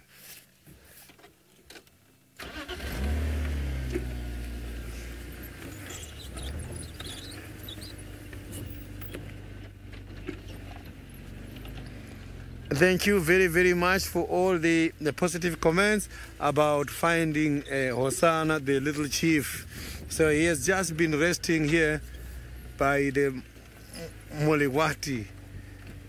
Fuma, this is a complete Big 5 game drive. Look at him there now. He is stalking something. I can see that he's watching something right on top there. I'm not too sure what he's seeing, but I can promise you his standing position is telling me there's something.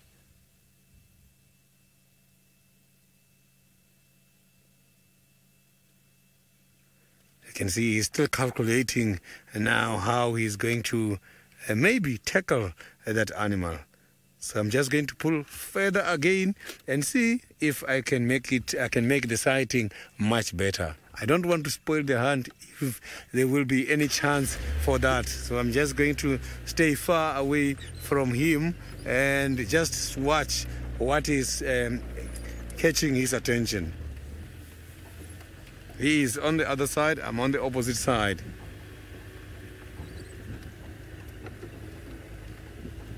But from here,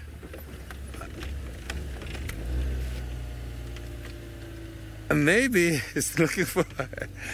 Yeah, I didn't get nicely the comment.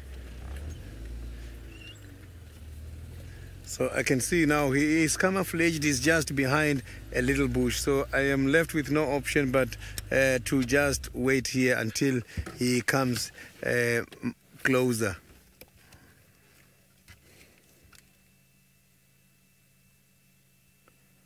So I can see there's a tree next to him, and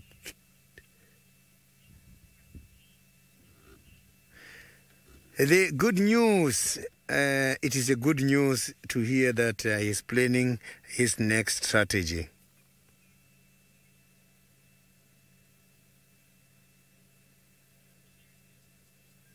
So you can see this animal, he's just about, the leopards are very much surprising, because when they are on a mission to go somewhere, they just mix the mission with everything. If he's going to the water hole, it's not all about going to the water hole. It's about going to the water hole while trying to have a meal before getting to the water hole, because the meal can also provide them with quite a lot of moisture. So if he catches something now, there's no much need for him to go to the water hole, because he will get blood and he will also get the stomach juice. So those are the things which will keep him going. Look at that. The go-away bird is giving him instructions as per the name go away. I can hear it's right in front somewhere. That is the go-away bird.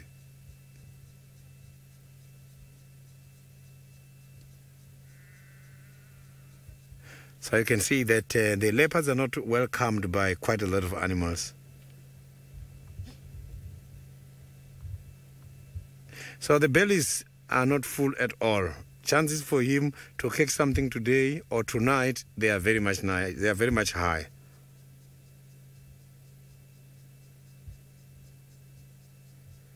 So I'm going to go now further and keep following and then see what he's going to have before he gets to the water hole, which is where he's heading to at the moment.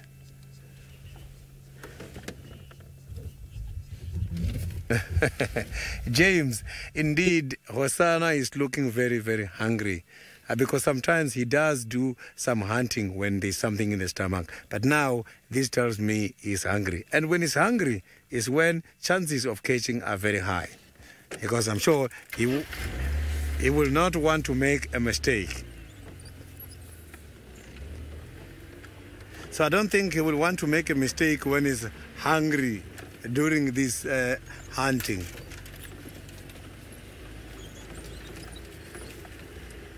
Hosanna is using a shortcut where the bush is very much thick at the moment, and the bush is consistent. Here now I can hear the squirrel is now becoming the marshal. He's informing everybody he's coming. He's coming. I can hear the squirrel talking there. So he's just in between the tamboti trees. Unfortunately, the tamboti trees, there are some of those species who are protected as per the law in South Africa. So those are the trees we've got to consider every time when we are off-roading.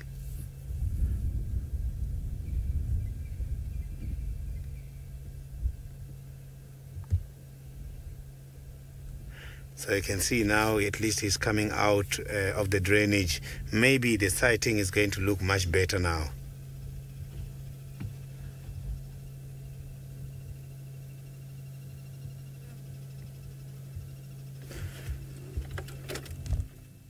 So let me again pull further in order to see him nicely.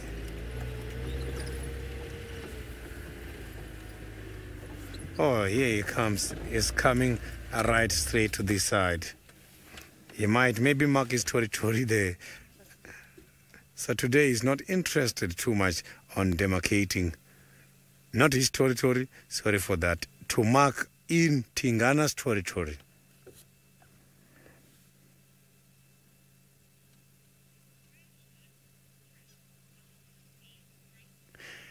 Chris, This cat is well fed. He's looking very big, as if he is an old leopard. He's still very young. February next year, we will be going to attend his birthday. So he's going to be 13 years old in February next year.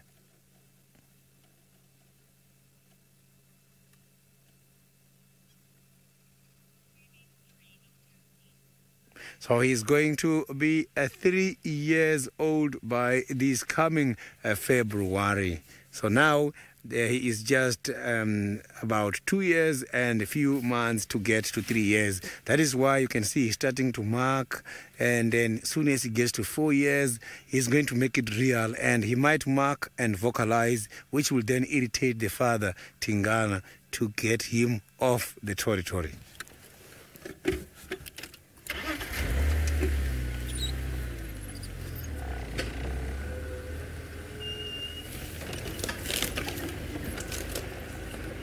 Oh, he's still right in front of us here.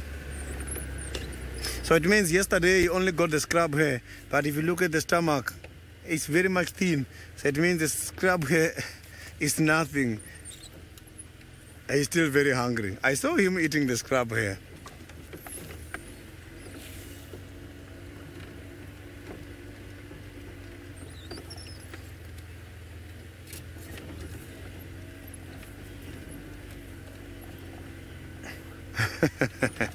Jonathan, these animals, unfortunately, they are not interested on cooked meat. These are wild animals, and here we are managing a natural system whereby we don't interfere at all when it comes to these animals.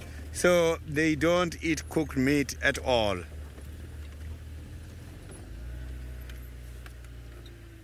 So I'm trying to check what is checking here, so I'm left with no option but to drive out of the drainage because it's not drivable here. I will meet him somewhere in front, but I don't want to miss any action. Let me just hang on here to see, because he is walking and he is also stopping there, concentrating. We might miss an action if I don't look at him. Look at that. You can see he's walking, but he is not just going straight. He's stopping, checking, observing, and walking. And so I don't want to miss any chance if there will be a chance here.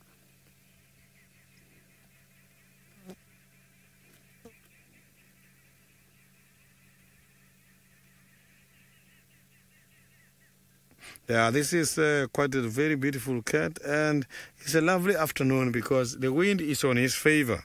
I hope he's going to get something to eat.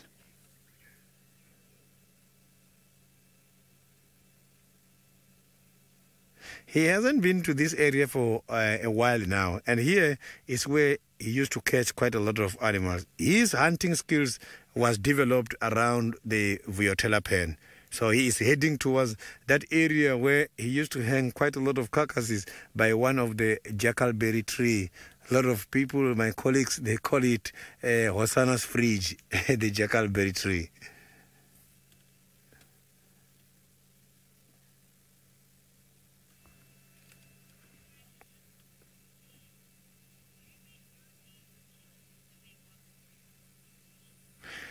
Christine, that is quite a lovely question. Do the leopards only kill when they want to eat?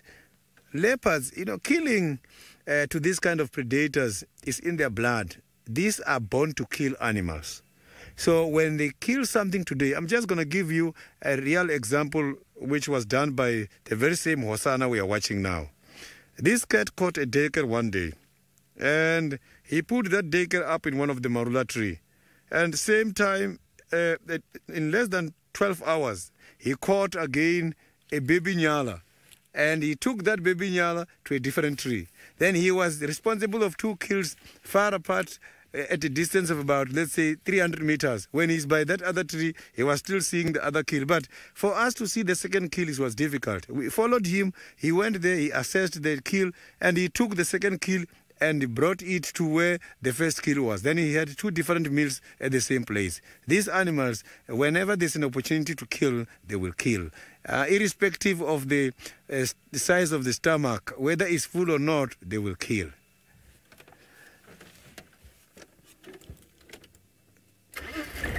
So I'm going to keep following now and see if we can have a good sighting. But I can promise you, when he gets to the water hole, we might be lucky. So now let's go to this luckiest man who saw the baby savers a few days ago, something I haven't seen since I've been in the wild. Awesome that you found the little chief. And he was always hungry, that guy, I suppose. Well done, Sydney. I suppose you just hang around certain areas and he'll just pop out. Yeah, well, we were very lucky on Saturday to see serval kittens. Unfortunately, I don't think we will see them now.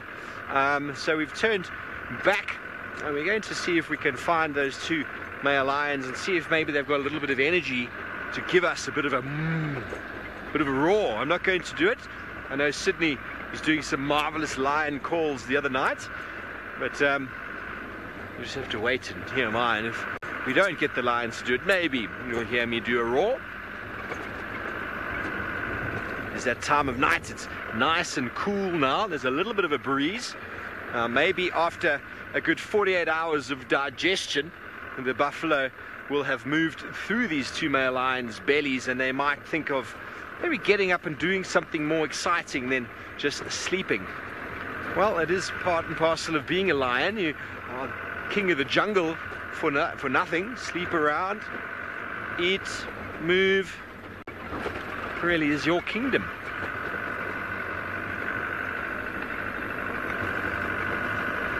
Bob, there are definitely leopards up here. I've never heard one though, but I saw, when I was here in February, I saw two in the same area, so I'm going to assume it was the same female. David had a couple of leopards not so long ago, one with giraffe carcasses up trees and things like that, young giraffes. I know Ralph, when he was here, he had a leopard or two. I'm sure Scott and Jamie and Brent have all had a leopard or two, but it's just, you know, where they hang out is in the thickets. You know, they're quite, the chances of following them, the thickets that we have here are invariably in non-off-road driving areas because they're close to the river, so high use areas. So it's impossible for them to get nicely habituated.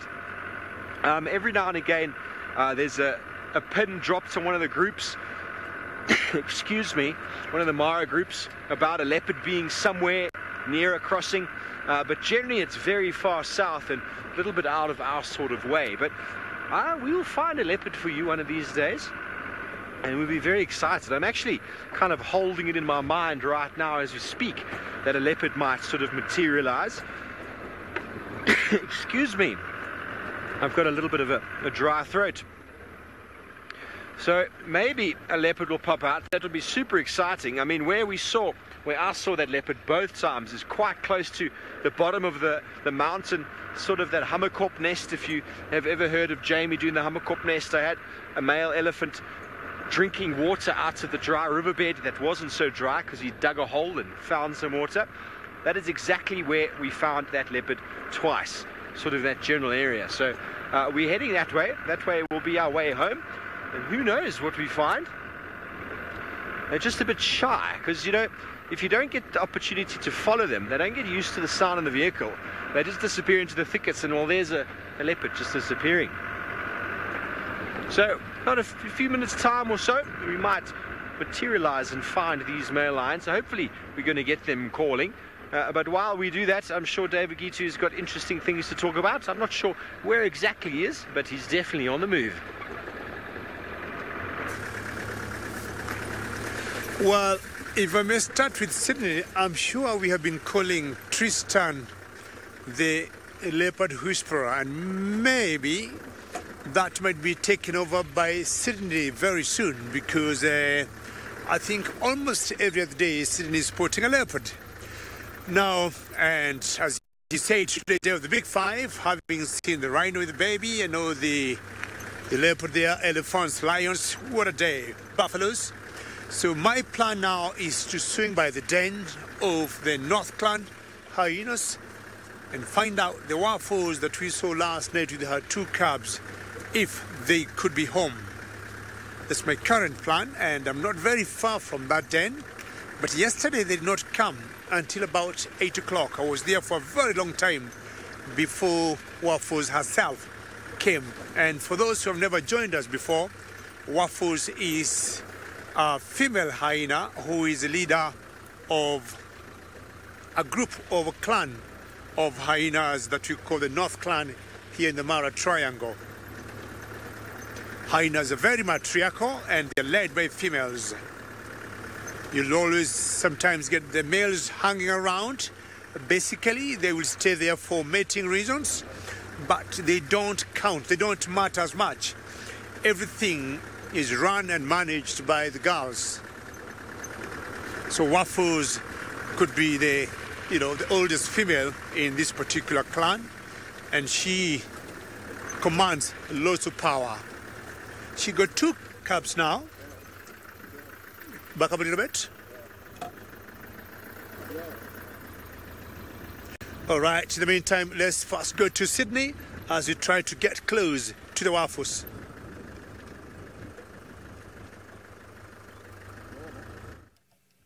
Wasana just got disappeared somewhere here in the drainage. I saw that the area is not drivable, and then I was just driving parallel to him. He was inside, and now I am not seeing him anymore. So it looks like he got fascinated by something deep in here. So I'm just waiting to see, and I'm checking where he's going to come out. It's quite a broad drainage, and there's just trees in the middle and on the sides.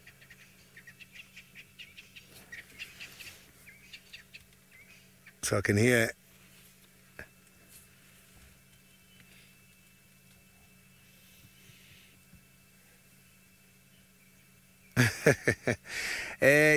here by this kind of cats, life is difficult. To inherit a territory is not guaranteed, and it's not an easy exercise. If Wasana is hoping for that, I can guarantee you now it's not going to happen. It doesn't work like that. So yes, they grow up with a hope of inheriting the territory one day. But there is this example I always tell people, that if you check here, competition is too high. We have seen some of the aggressive males, such as Hukumuri. There is also Umfokazi. And all these cats, they are well experienced, and they are looking for an opportunity to take over this territory so that they can access female. Do you think, is there any other male not interested to have as too many girlfriends as Tingana? This territory for Tingana, lots of females, they come specifically for him. He introduced 3 different females not long time ago. So these other males who are strong enough to take over, they know and they want that opportunity.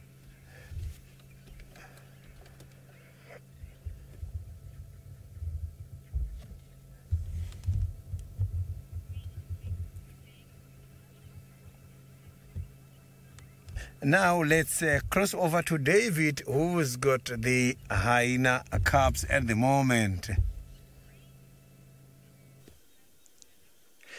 Well, I arrived at my destination at the Waffles, and this is one of the cubs of the Waffles, and she's coming very close to the car. You can see 2 of them there, and a third one that belongs to a sister of Waffles. There are 4 of them altogether, and they're getting now used to the cars. The hyenas around this area, especially the adults, have been coming so close to the car, and this particular car I have today doesn't have any mud flaps because they have bitten, or they have been known to bite them, and when we went back to the camp, we removed them all. Now, that is the commander-in-chief of the North Clan of the Waffles here in the Mara Triangle in Kenya. For those of you who are joining us now, and just reminding you, we do a very interactive safari.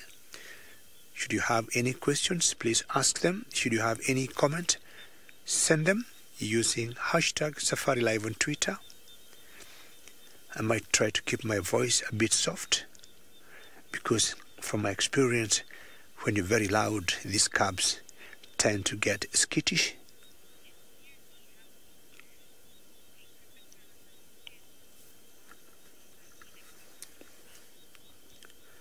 and I would be more than happy to reach a big audience and get more followers on this exciting sighting of these cubs of hyenas.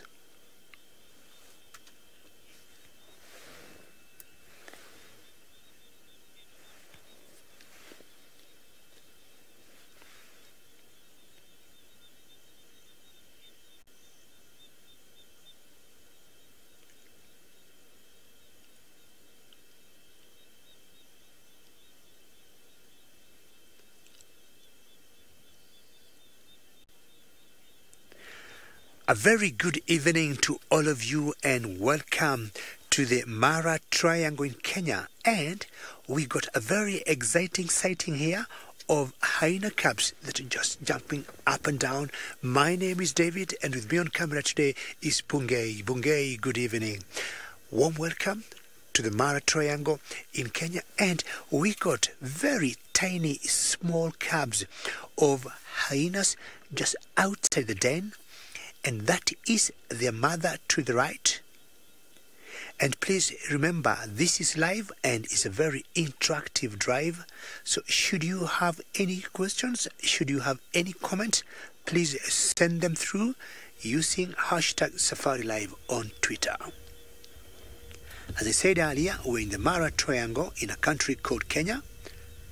And these are spotted hyenas.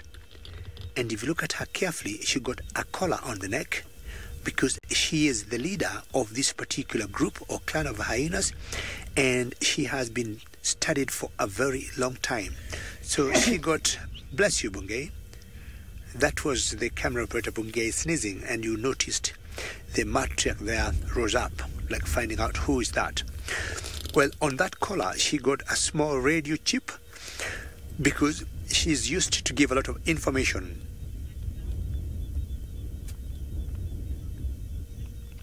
Calfex, you say you love waffles so much, and me too. We have a lady, excuse me, by the name of Jimmy Patterson, who have been following these hyenas for a very long time. She's back in South Africa now for some days, but I thought I would try and fit in her boots or shoes. She knows these hyenas very, very well. So these are 4 cubs. Look at them, how playful they are. Look at her. And she's trying to come so close to the car. And then she stops. Now, you might wonder why the hyenas look like this, or why they look like black and white. We are in East Africa, and on East African time is about 7:15 p.m. So that means it is dark. And we are using infrared. And one big advantage of using infrared, we do not shine any artificial light on these animals.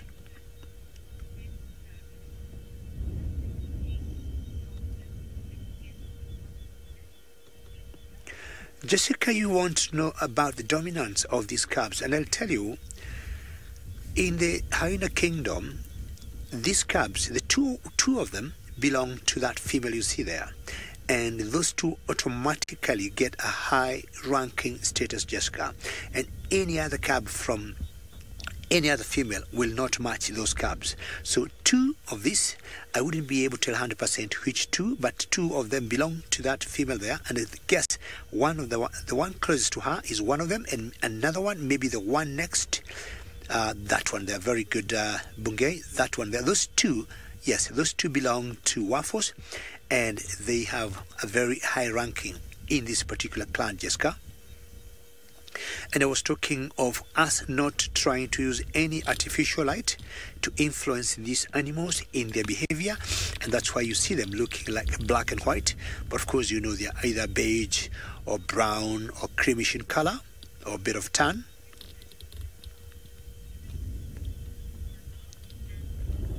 Anton, I'll tell you, hyenas are active during the day and night, and you'd want to know if they are going to hunt now.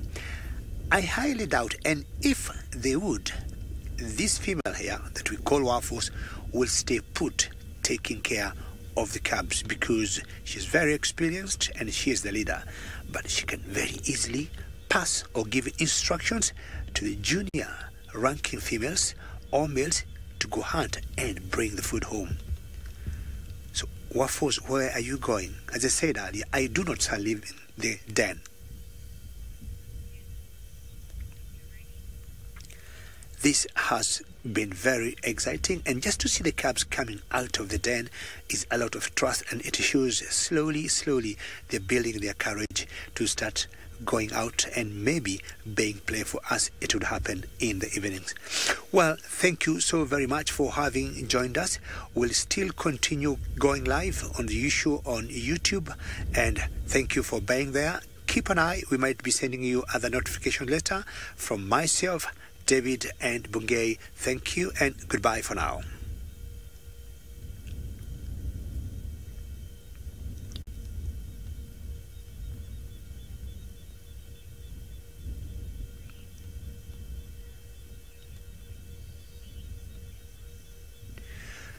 How funny to see these cubs playing, and I'm imagining one of the cubs here will very soon be elevated to take over from the Waffles ranking to be the leader maybe of this clan. Now we'll take you across to my friend Steve, who has a different predator. Back to the two male lions, and while their heads are up, the wind is blowing, and not far from where they are at the moment is those eland we saw earlier and a couple of lone buffalo bulls. So maybe these two males will get over the belly that they've got. The other one is just behind that bush on the right. You can't really see him right now, but there's a good chance they might get up. He's hiding behind there. There's a good chance they might get up and go and say hello, buffalo. That's something I'd like to see. Here's two big male lions trying to take down an eland. It'll be definitely quite a battle to see, and if they don't like the eland, well, they can look at one of the buffaloes. Very, very interesting. But for now, at least their heads are up. Who knows, they might start calling for us.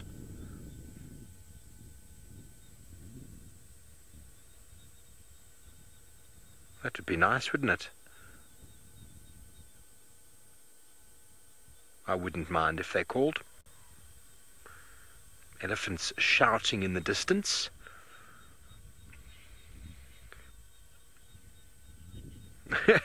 Joy, it is a big lion.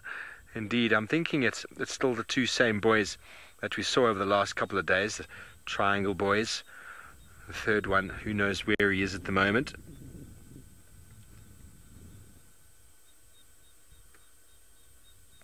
But for now, listening to the sounds in the distance. What kind of sounds are actually coming through? It's hard to say. Nothing to our ears, that's for sure.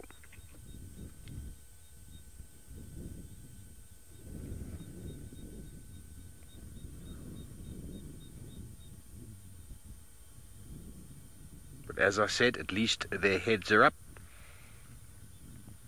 Maybe they will get up and move. They've probably done some of the yawning and stretching already, moving around this tree all day to keep themselves in the shade. Sorry, Megs, your comms broke up a little bit there for me. Can you possibly go again with that for me, please? Something about where they live.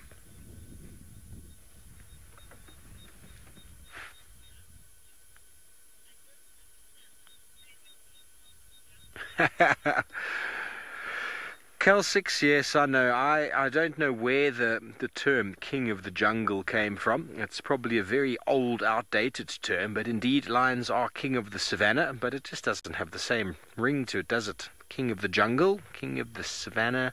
King of the Jungle just rolls off the tongue nicely.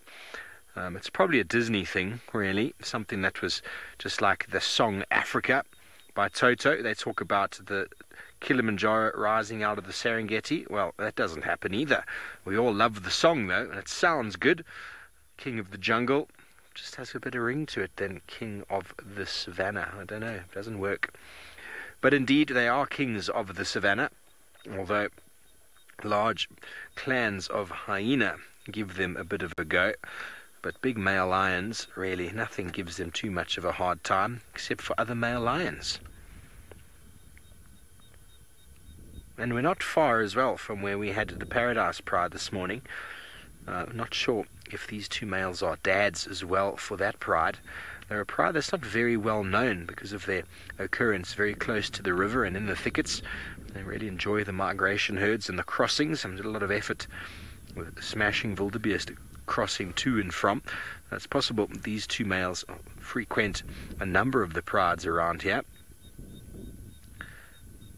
But for now, they are just chilling, eyeing out their kingdom. I wonder if they know that the buffalo and eland are not far from where they lie right now. I think a question for Hosanna earlier was, do leopards only kill when they're hungry? Well, lions and leopards are very opportunistic, and it all comes down to the effort required. If something presents itself for them, they'll generally take it, but if it requires a lot of effort, well, a lot of thought will go into weighing up the pros and cons, as you were. But who knows? Bearing in mind this is 100% live game drive safari, and absolutely anything could happen in the next few minutes. Don't forget to send through your questions, hashtag SafariLive, or drop them on the YouTube chat stream. I am with lions. If you want to know anything about lions, do the all-important @FC and keep your questions relevant to lions at the moment, and, well, you'll probably hear some answers. Thanks, James. We'll go back over to these two boys. Amazing how difficult it is to see them with the naked eye. Oh, there we go. Chris, I haven't seen Scar. I've actually never come across him myself. I know that he has been seen around because, likewise, I talked about how leopards have been, people have seen them and dropped pins around the reserve. Scar's been seen a number of times while I was away and before I went away in areas sort of the other side of Serena from where we are, so a little bit more east, south and east down the river. And he definitely was seen in those areas, but I've yet to have the pleasure of meeting that fine gentleman and his coalition. I don't know what these two males would think of meeting Scar, or if they're excited to meet him and his coalition. I don't think anyone would want to rumble with a group of males. And two of them, yeah, the third one, who knows where he is. Last time I saw the males, there were still two together. Don't know when last all three were seen together. Definitely more powerful as a unit. And seeing the Olololos earlier, if all 8 of those males do come into maturity, well, they will become very, very strong and powerful.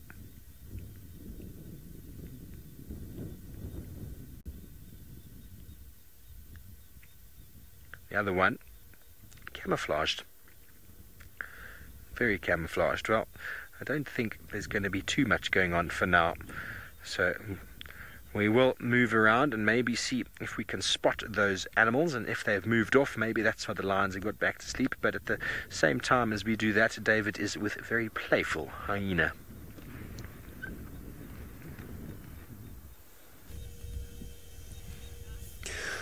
Well done, Steve, but not very well done for the lions. If the lions choose to do nothing, that's exactly what they do.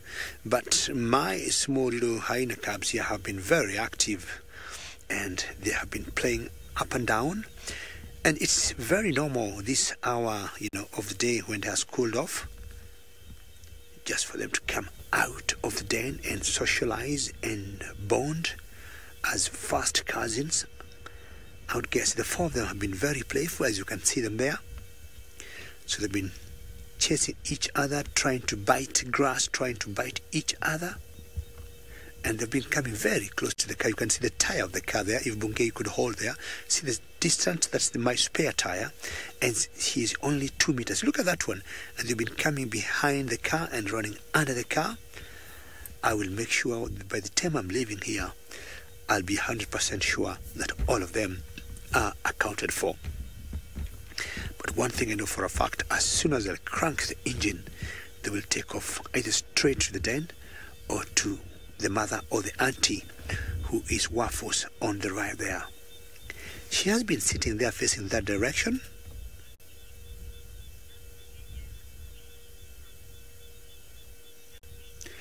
Kathy, I guess I heard your name before. If you're the same, Kathy, thank you very much.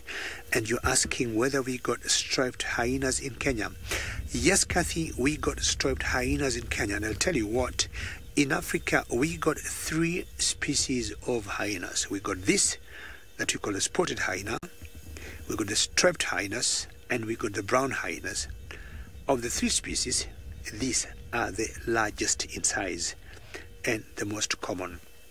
Now, striped hyenas are rather difficult to see because they are more nocturnal than diurnal, and they tend to come out at night or at dusk, rather late at night, or you could see them at dawn. But in general, they are very, I would say, secretive and only coming out of, at night to hunt. We are in the Mara Triangle, which is, in the southern hemisphere or south of the equator. And the place that you would see lots of striped hyenas, Kathy, in Kenya, it's in the northern hemisphere or north of the equator, especially in an area called the Laikipia Plateau, or in certain game reserves called Samburu, or some conservancies in the north, so more north of Kenya. And the striped hyenas also tend to be of low elevation and found in very dry areas. Look at how playful these two are, eh? And Kathy, I hope you're enjoying these spotted hyenas here, and especially these 2 cubs. Very difficult to tell what sex they are at the moment, at this age. And I'll tell you, not only for the cubs, even for adults, for us, is always quite a challenge to tell males from females. Waffles, we can say 100% because of the collar.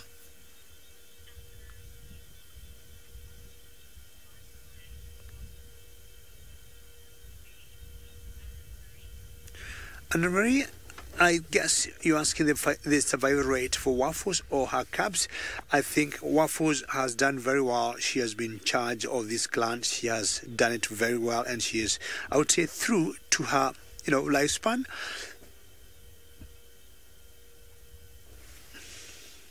Sorry, come again.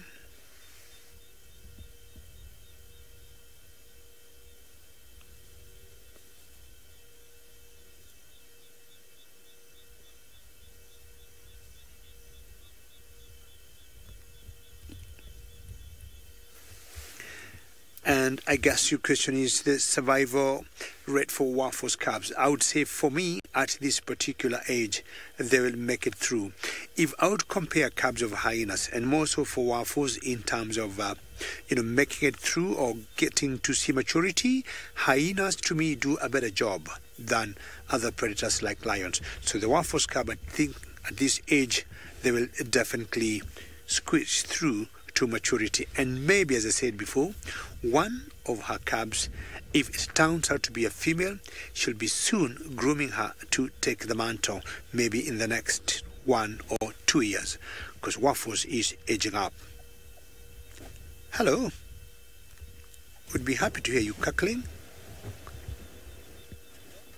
Look at them, just synchronized, opening the mouth together.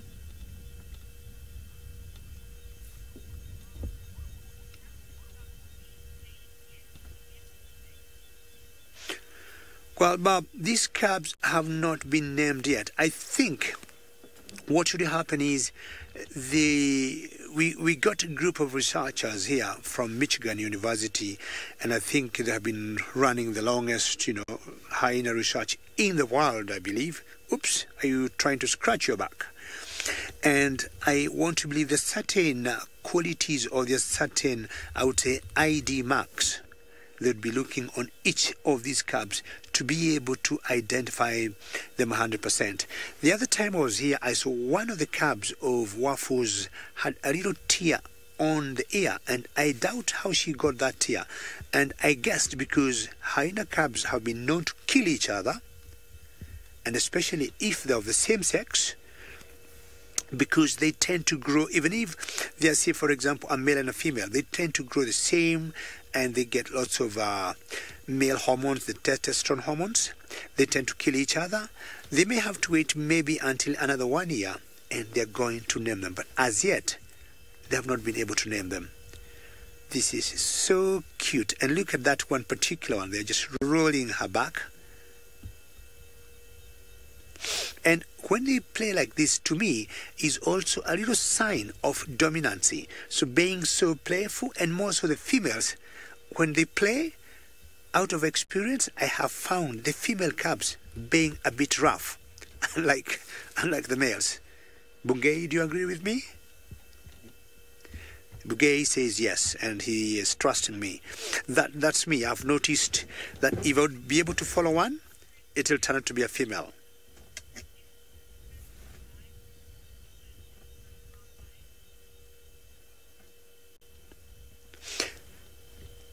Well, Governor, I would say yes. The hyenas cubs tend to kill each other, but what I found out, if they are of the same sex, say for example 2 males, chances are they'll kill each other. If they're 2 females, same sex, they kill each other.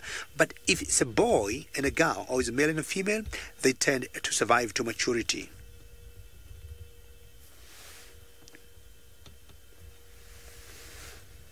Slowly going to the mother. Maybe they might be nudging the mother to have a little suckle of the milk, but I think Waffles is just flat sleeping. So that is one of the Waffles cub that I would guess is a female. If we compare the 2 of the Waffles cubs that are more playful, this particular one is always all over. She's the one who was tossing around a few seconds ago. And as I said, looking at their play, the females tend to be more, a little bit, not aggressive, but they play a bit rougher. They are more rough in playing than the males.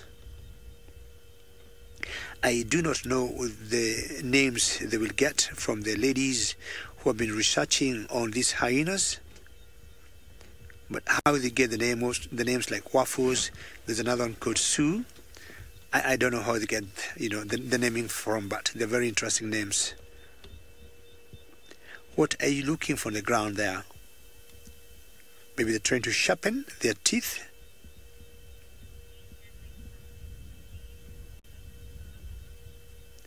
Are you sharpening your teeth, or are you just being playful and just being naughty? I'll sit here a little bit longer and find out if they'll be more playful, or if the other members of the clan will come and start cackling or laughing. But in the meantime, let's go back to Sydney and find out what Hosanna is up to.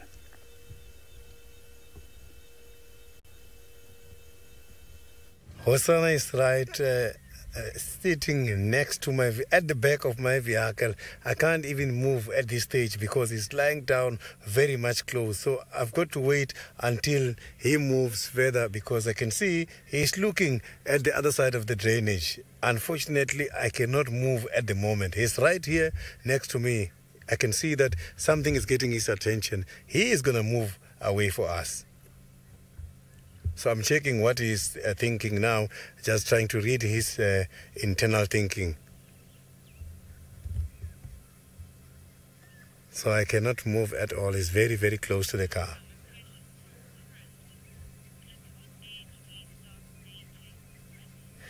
Chris, these animals, is moving now. These animals, they reach maturity when they're about 2 years, but in order to be fully matured with all the hormonal levels high, is when they're between 4 to 5 years. He will start mating when he's about over 4 years. That is when the hormonal levels are going to be high. Testosterone hormone, which is the hormone responsible for sexual desires, will be at the right level for him to do those kind of mating activities.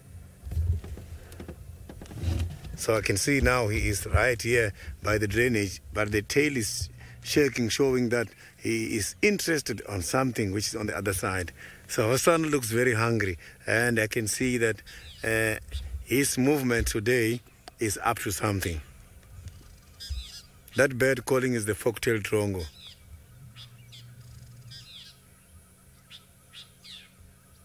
I never heard the fork-tailed drongo calling like that. He's one of those birds who imitate the other birds' call.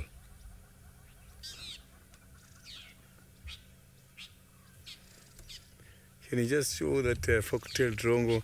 I can see that it's calling, warning right on top of this. So you can see that the fork-tailed drongo is looking at the leopard.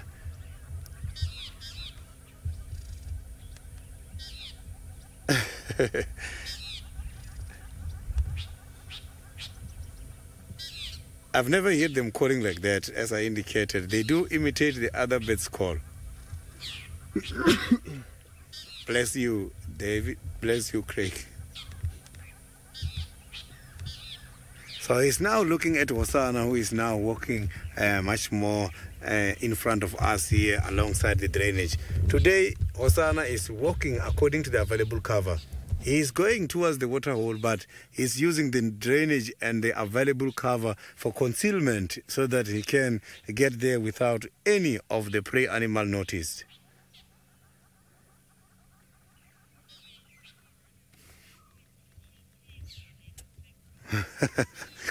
The teachy tail from the viewer who just asked now is quite a lovely one. When he's doing that, it's lovely, and then he moves, and then he does that again. He moves a forest.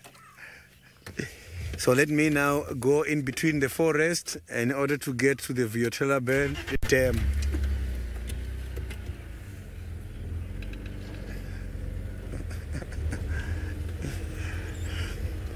So this cat is just somewhere now here. Is hiding in these bushes. Some they refer the bush as a forest. So I am happy to hear the question from forest, whereas Hosanna is using the forest as an available cover to get to the dam. So now let's go to the Masai Mara, where Steve is now having the sleeping lion. Our cat is different, it's walking.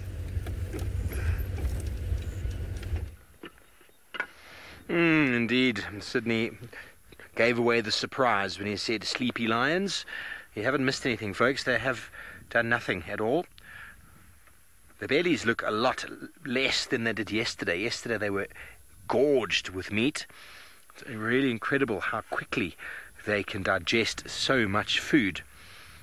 I suppose that's why you lie down all day long just digesting. The second one has not materialized.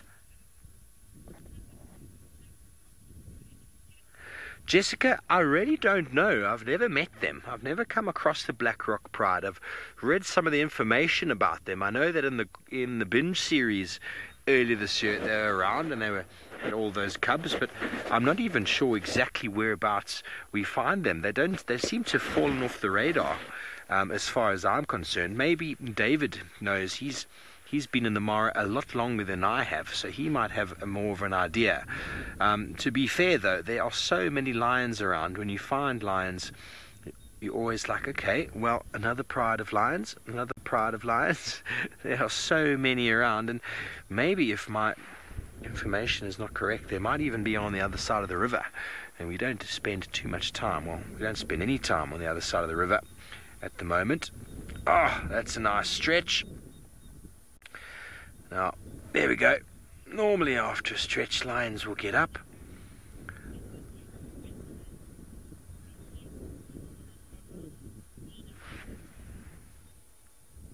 Sorry, Megs, your comms are breaking up just a bit slightly there.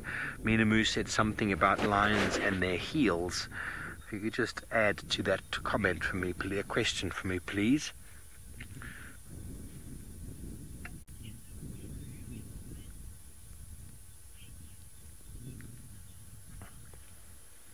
Minamu, well, you've got quite a good comment there, or a statement there, that is it true that when lions walk their heels don't touch the ground?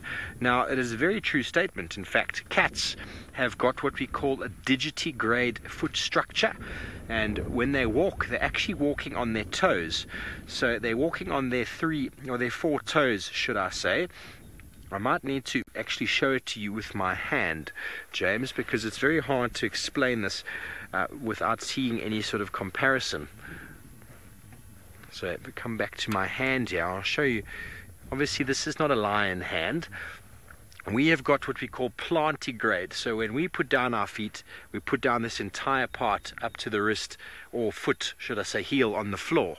And you see where the thumb is, or the big toe, is kind of over there. It's on the same level. But when lions walk, they put down these fingers or toes, And then the pad that you see is in fact this section over here on the hand. That section over there on the hand, and the rest of it is actually elevated off of the ground with the dew claw, which is right up here on the ground. So, sorry, watch for that. So the dew claw is high up on the wrist, and all of this area is elevated off of the ground, if that makes any sense. So those are the pads on a lion's foot that you see on the ground, and then the tips of my fingers are basically the pads on the toes. That's why we always count a lion's track. We always count 1, 2, 3, 4, and the fifth one is up on the wrist, the dew claw that's up on there. So indeed, digitigrade, they walk on their fingers. Very nice, isn't it?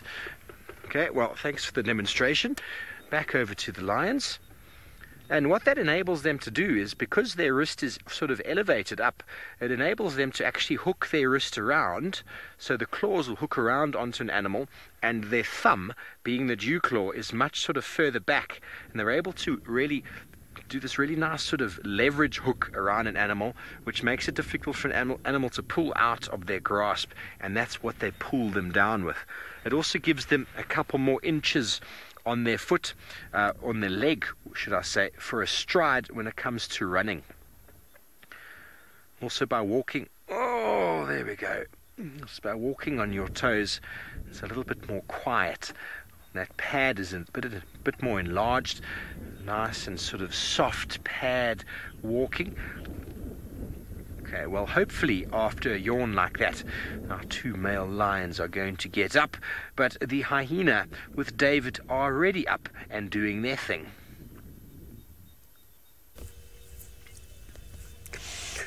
Well, good luck, Swover. Hopefully those lions wake up. But I might very soon forget my job and get mesmerized by these two cubs here. But just look on how playful they are.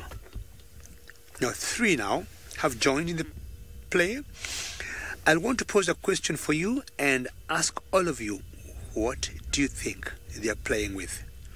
What do you think is that? Looks like a football of a kind. But I want to pose a question to you as Waffles is maybe changing her bed. And one of her, oops, you might hurt your mother's eyes. Come on. I would say that was a bit.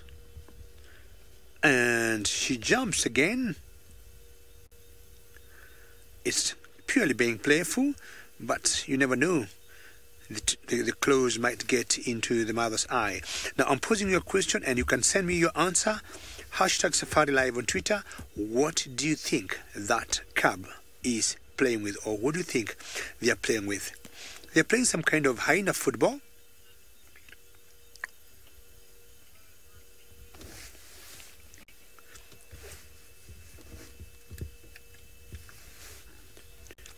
So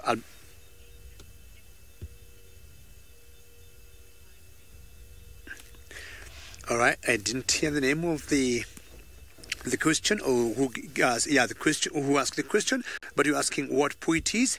But yes, I'll give you a clue and say it is a poo of some kind of animal. So I would want to know, what animal do you think, or what poo of animal this is?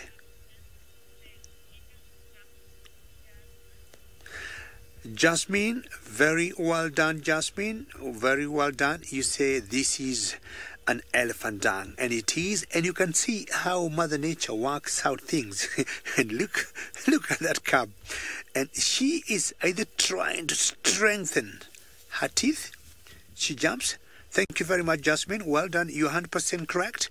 That is an elephant dung. Now these two, what else do you have? So there's only one ball, 3 cubs. How exciting this is, eh? So it must be a pretty hard elephant poo, because she is trying to bite it, and definitely hyenas will almost bite anything.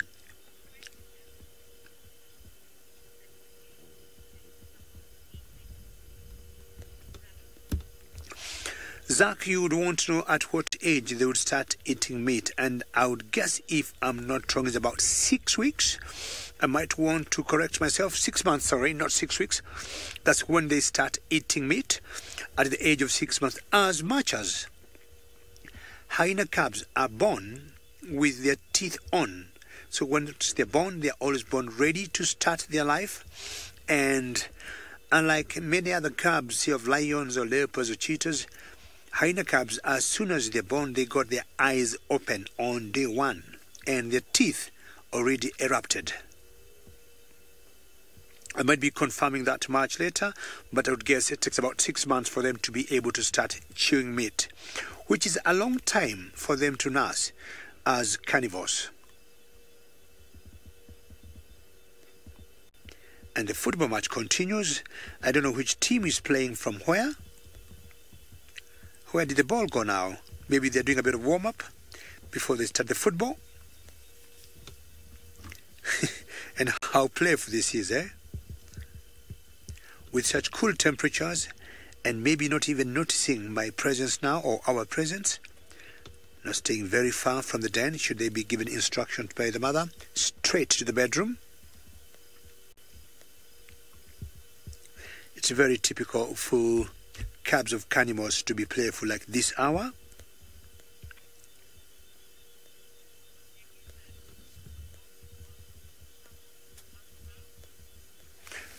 Sorry, I lost your comms there.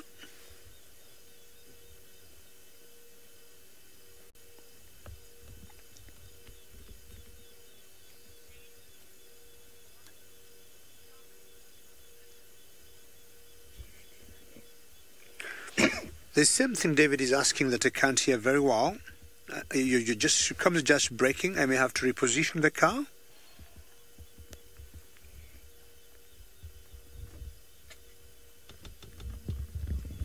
Let me just reposition, move forward by about a meter.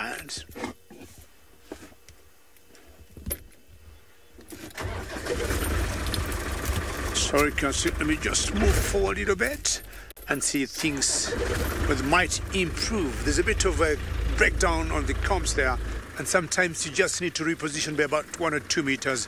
And let's go back to those cabs there, Bungay, and see if the question will be able to come through again nicely. So then I can try it now again.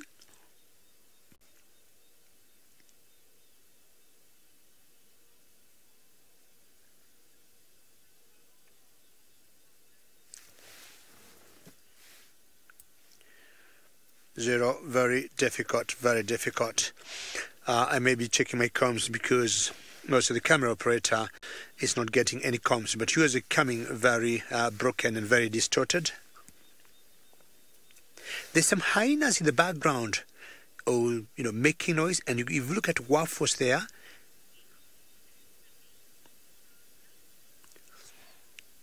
alrighty, as I sort out my comms issue, let's first go back to Sydney in South Africa.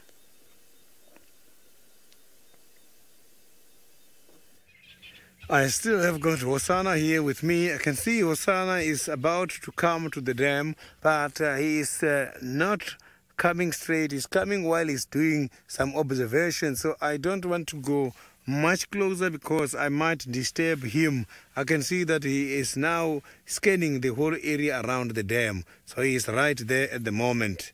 So this cat looks hungry, and I can see he's looking for a dinner. He's coming.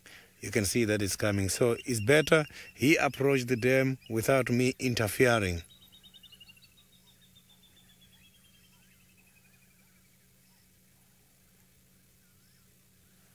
So you can see that now he is coming much more this side. So the sighting is going to develop at any time soon. We might see him nice and close. So it's much more open here by the dam. He doesn't have a lot of available cover. Available covers is one of the requirements for the dams. So, but animals, they can be able to trample it, but it will come back again during the summer season. So now, from a walking leopard to a walking lion in the Masai Mara.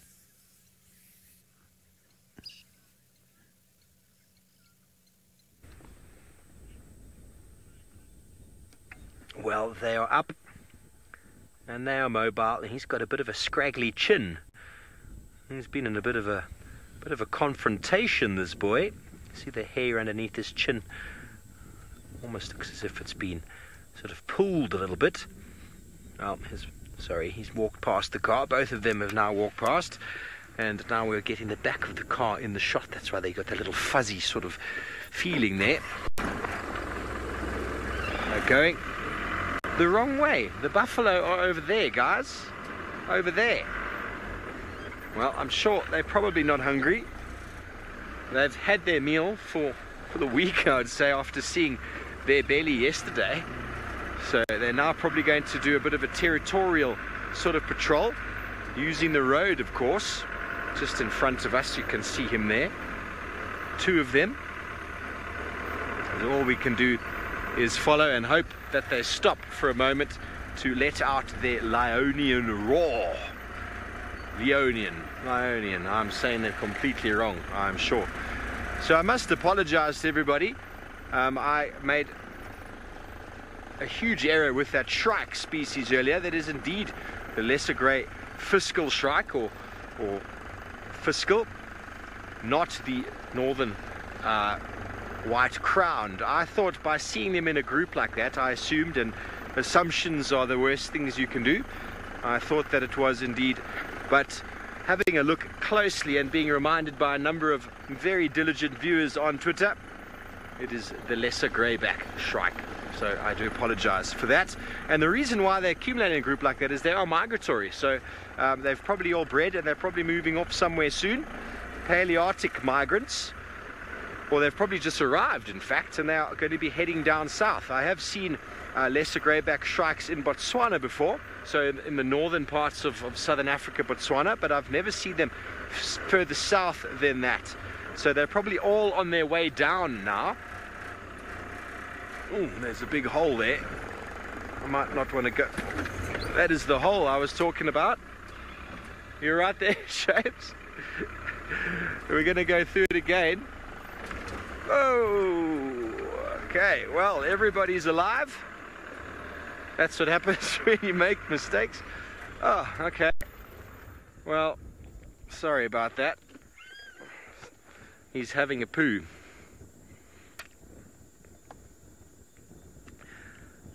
So by seeing all of those shrikes together, I just assumed, and I made a very bad assumption.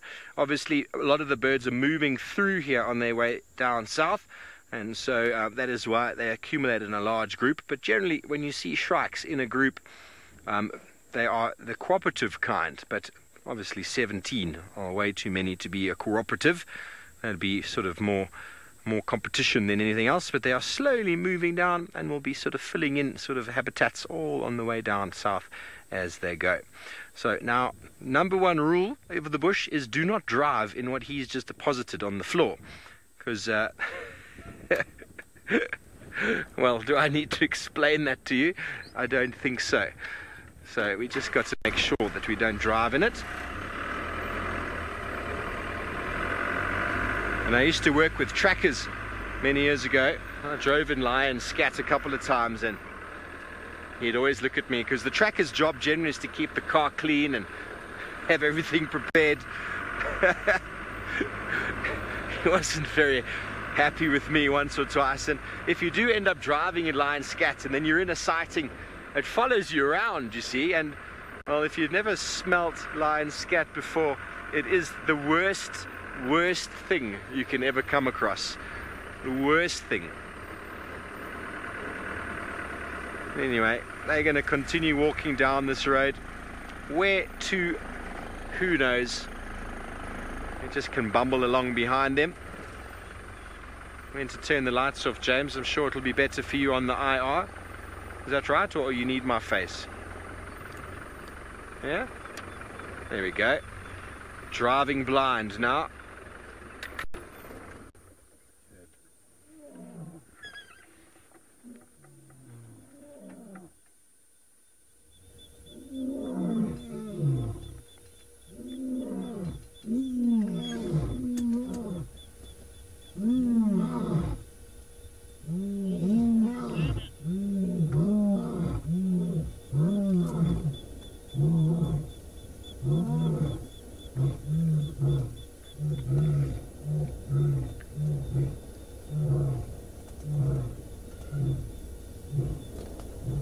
Well, there we go. I'm off the hook for doing a lion roar this evening. because they facilitated it perfectly. Thank you, Triangle Boys, for doing that. Off they go. And that's it. So it just goes to show lions don't need to be stationary to call. They can walk while they're calling. You've seen it happen. That's fact. Fact. You don't often see it happening. You can hear lions calling a lot. You hear it in the distance, and you don't know, are they sitting, are they walking? But they can cover quite a lot of distance while walking like this and calling. So I didn't quite 100% copy Megan there, but I believe we're going to be going over to David Gitu.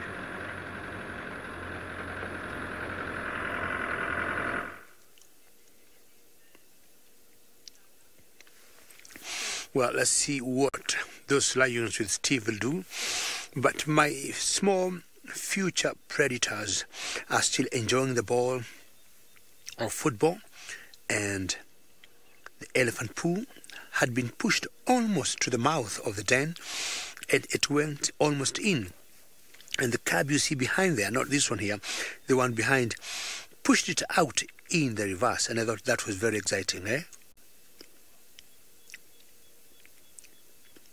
Tend to be very playful now, and Waffles has just moved on the side, and it's very interesting. Up to now I haven't seen any other female come in, because Waffles cubs are only 2, and one of the other female owns the other 2 cubs, but either she's away hunting or she's away scavenging, coming back later. I don't know what time she would come. That's, I think, the Waffles on the far right, Bungay, you think? I don't see Waffles now. Oh, is she on the left? We're trying to trace Waffles. For those of us, or for those of you who are joining us now, we're in the Mara Triangle in Kenya, and we are using infrared.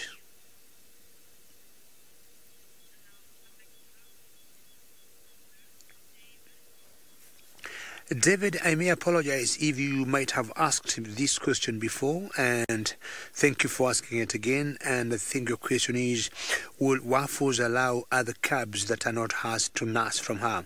I haven't seen that, David, happening with the hyenas.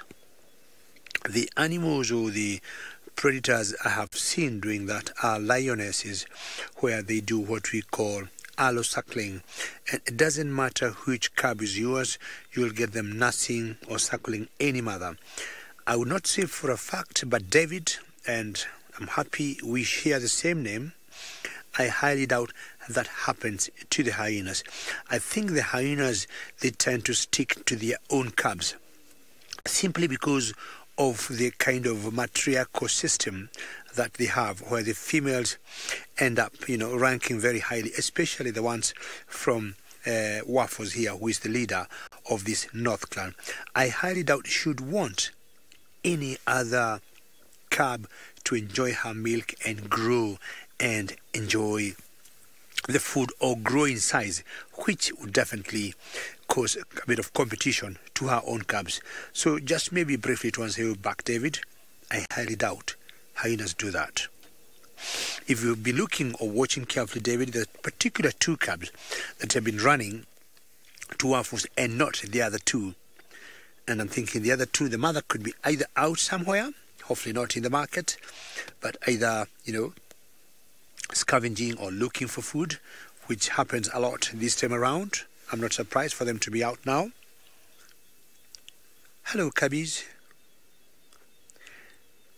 2 weeks ago, 3 weeks ago, you could not see the courage of them now getting so close to the car. But this is pretty good.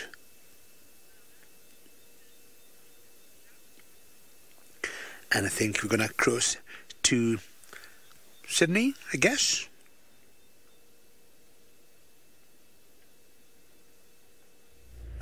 So I can see that now I've got Hosanna, who is now disappearing at the moment, going much further this side. So the chances of us to see him, they are getting slim now. I think this cat is not interested in water at all, because I saw that he went past the water hole. He didn't drink water at all. So he's just very much hungry. All he wants to do is to eat first. So maybe we're going to catch him again here, because I can see that he is looking at something.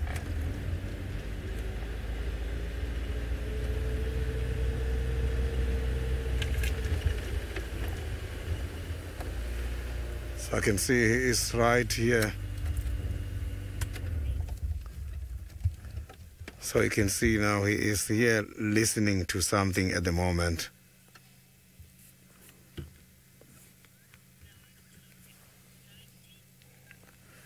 So tomorrow morning we are going to hear the record that he caught something somewhere. I can promise you he has been in the drainage for all day long, but he went past Viotella Pen not drinking at all. All he wants is to get a meal. Drinking is going to come afterwards.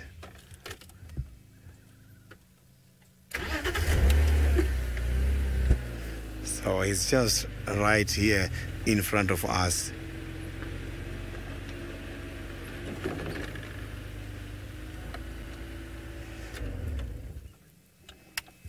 So I hope he's gonna get his meal.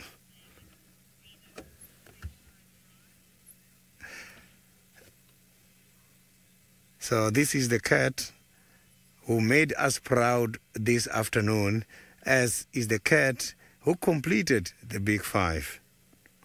He's a hungry cat, but he made us proud. And thank you very, very much for all your questions and comments. It has been indeed a great afternoon with quite a lot of interesting sightings, all the way from the Masai Mara, where you managed to see the Big Four and completed the Big Five here by the western side of the Greater Kruger National Park, Juma. Let's meet again tomorrow morning.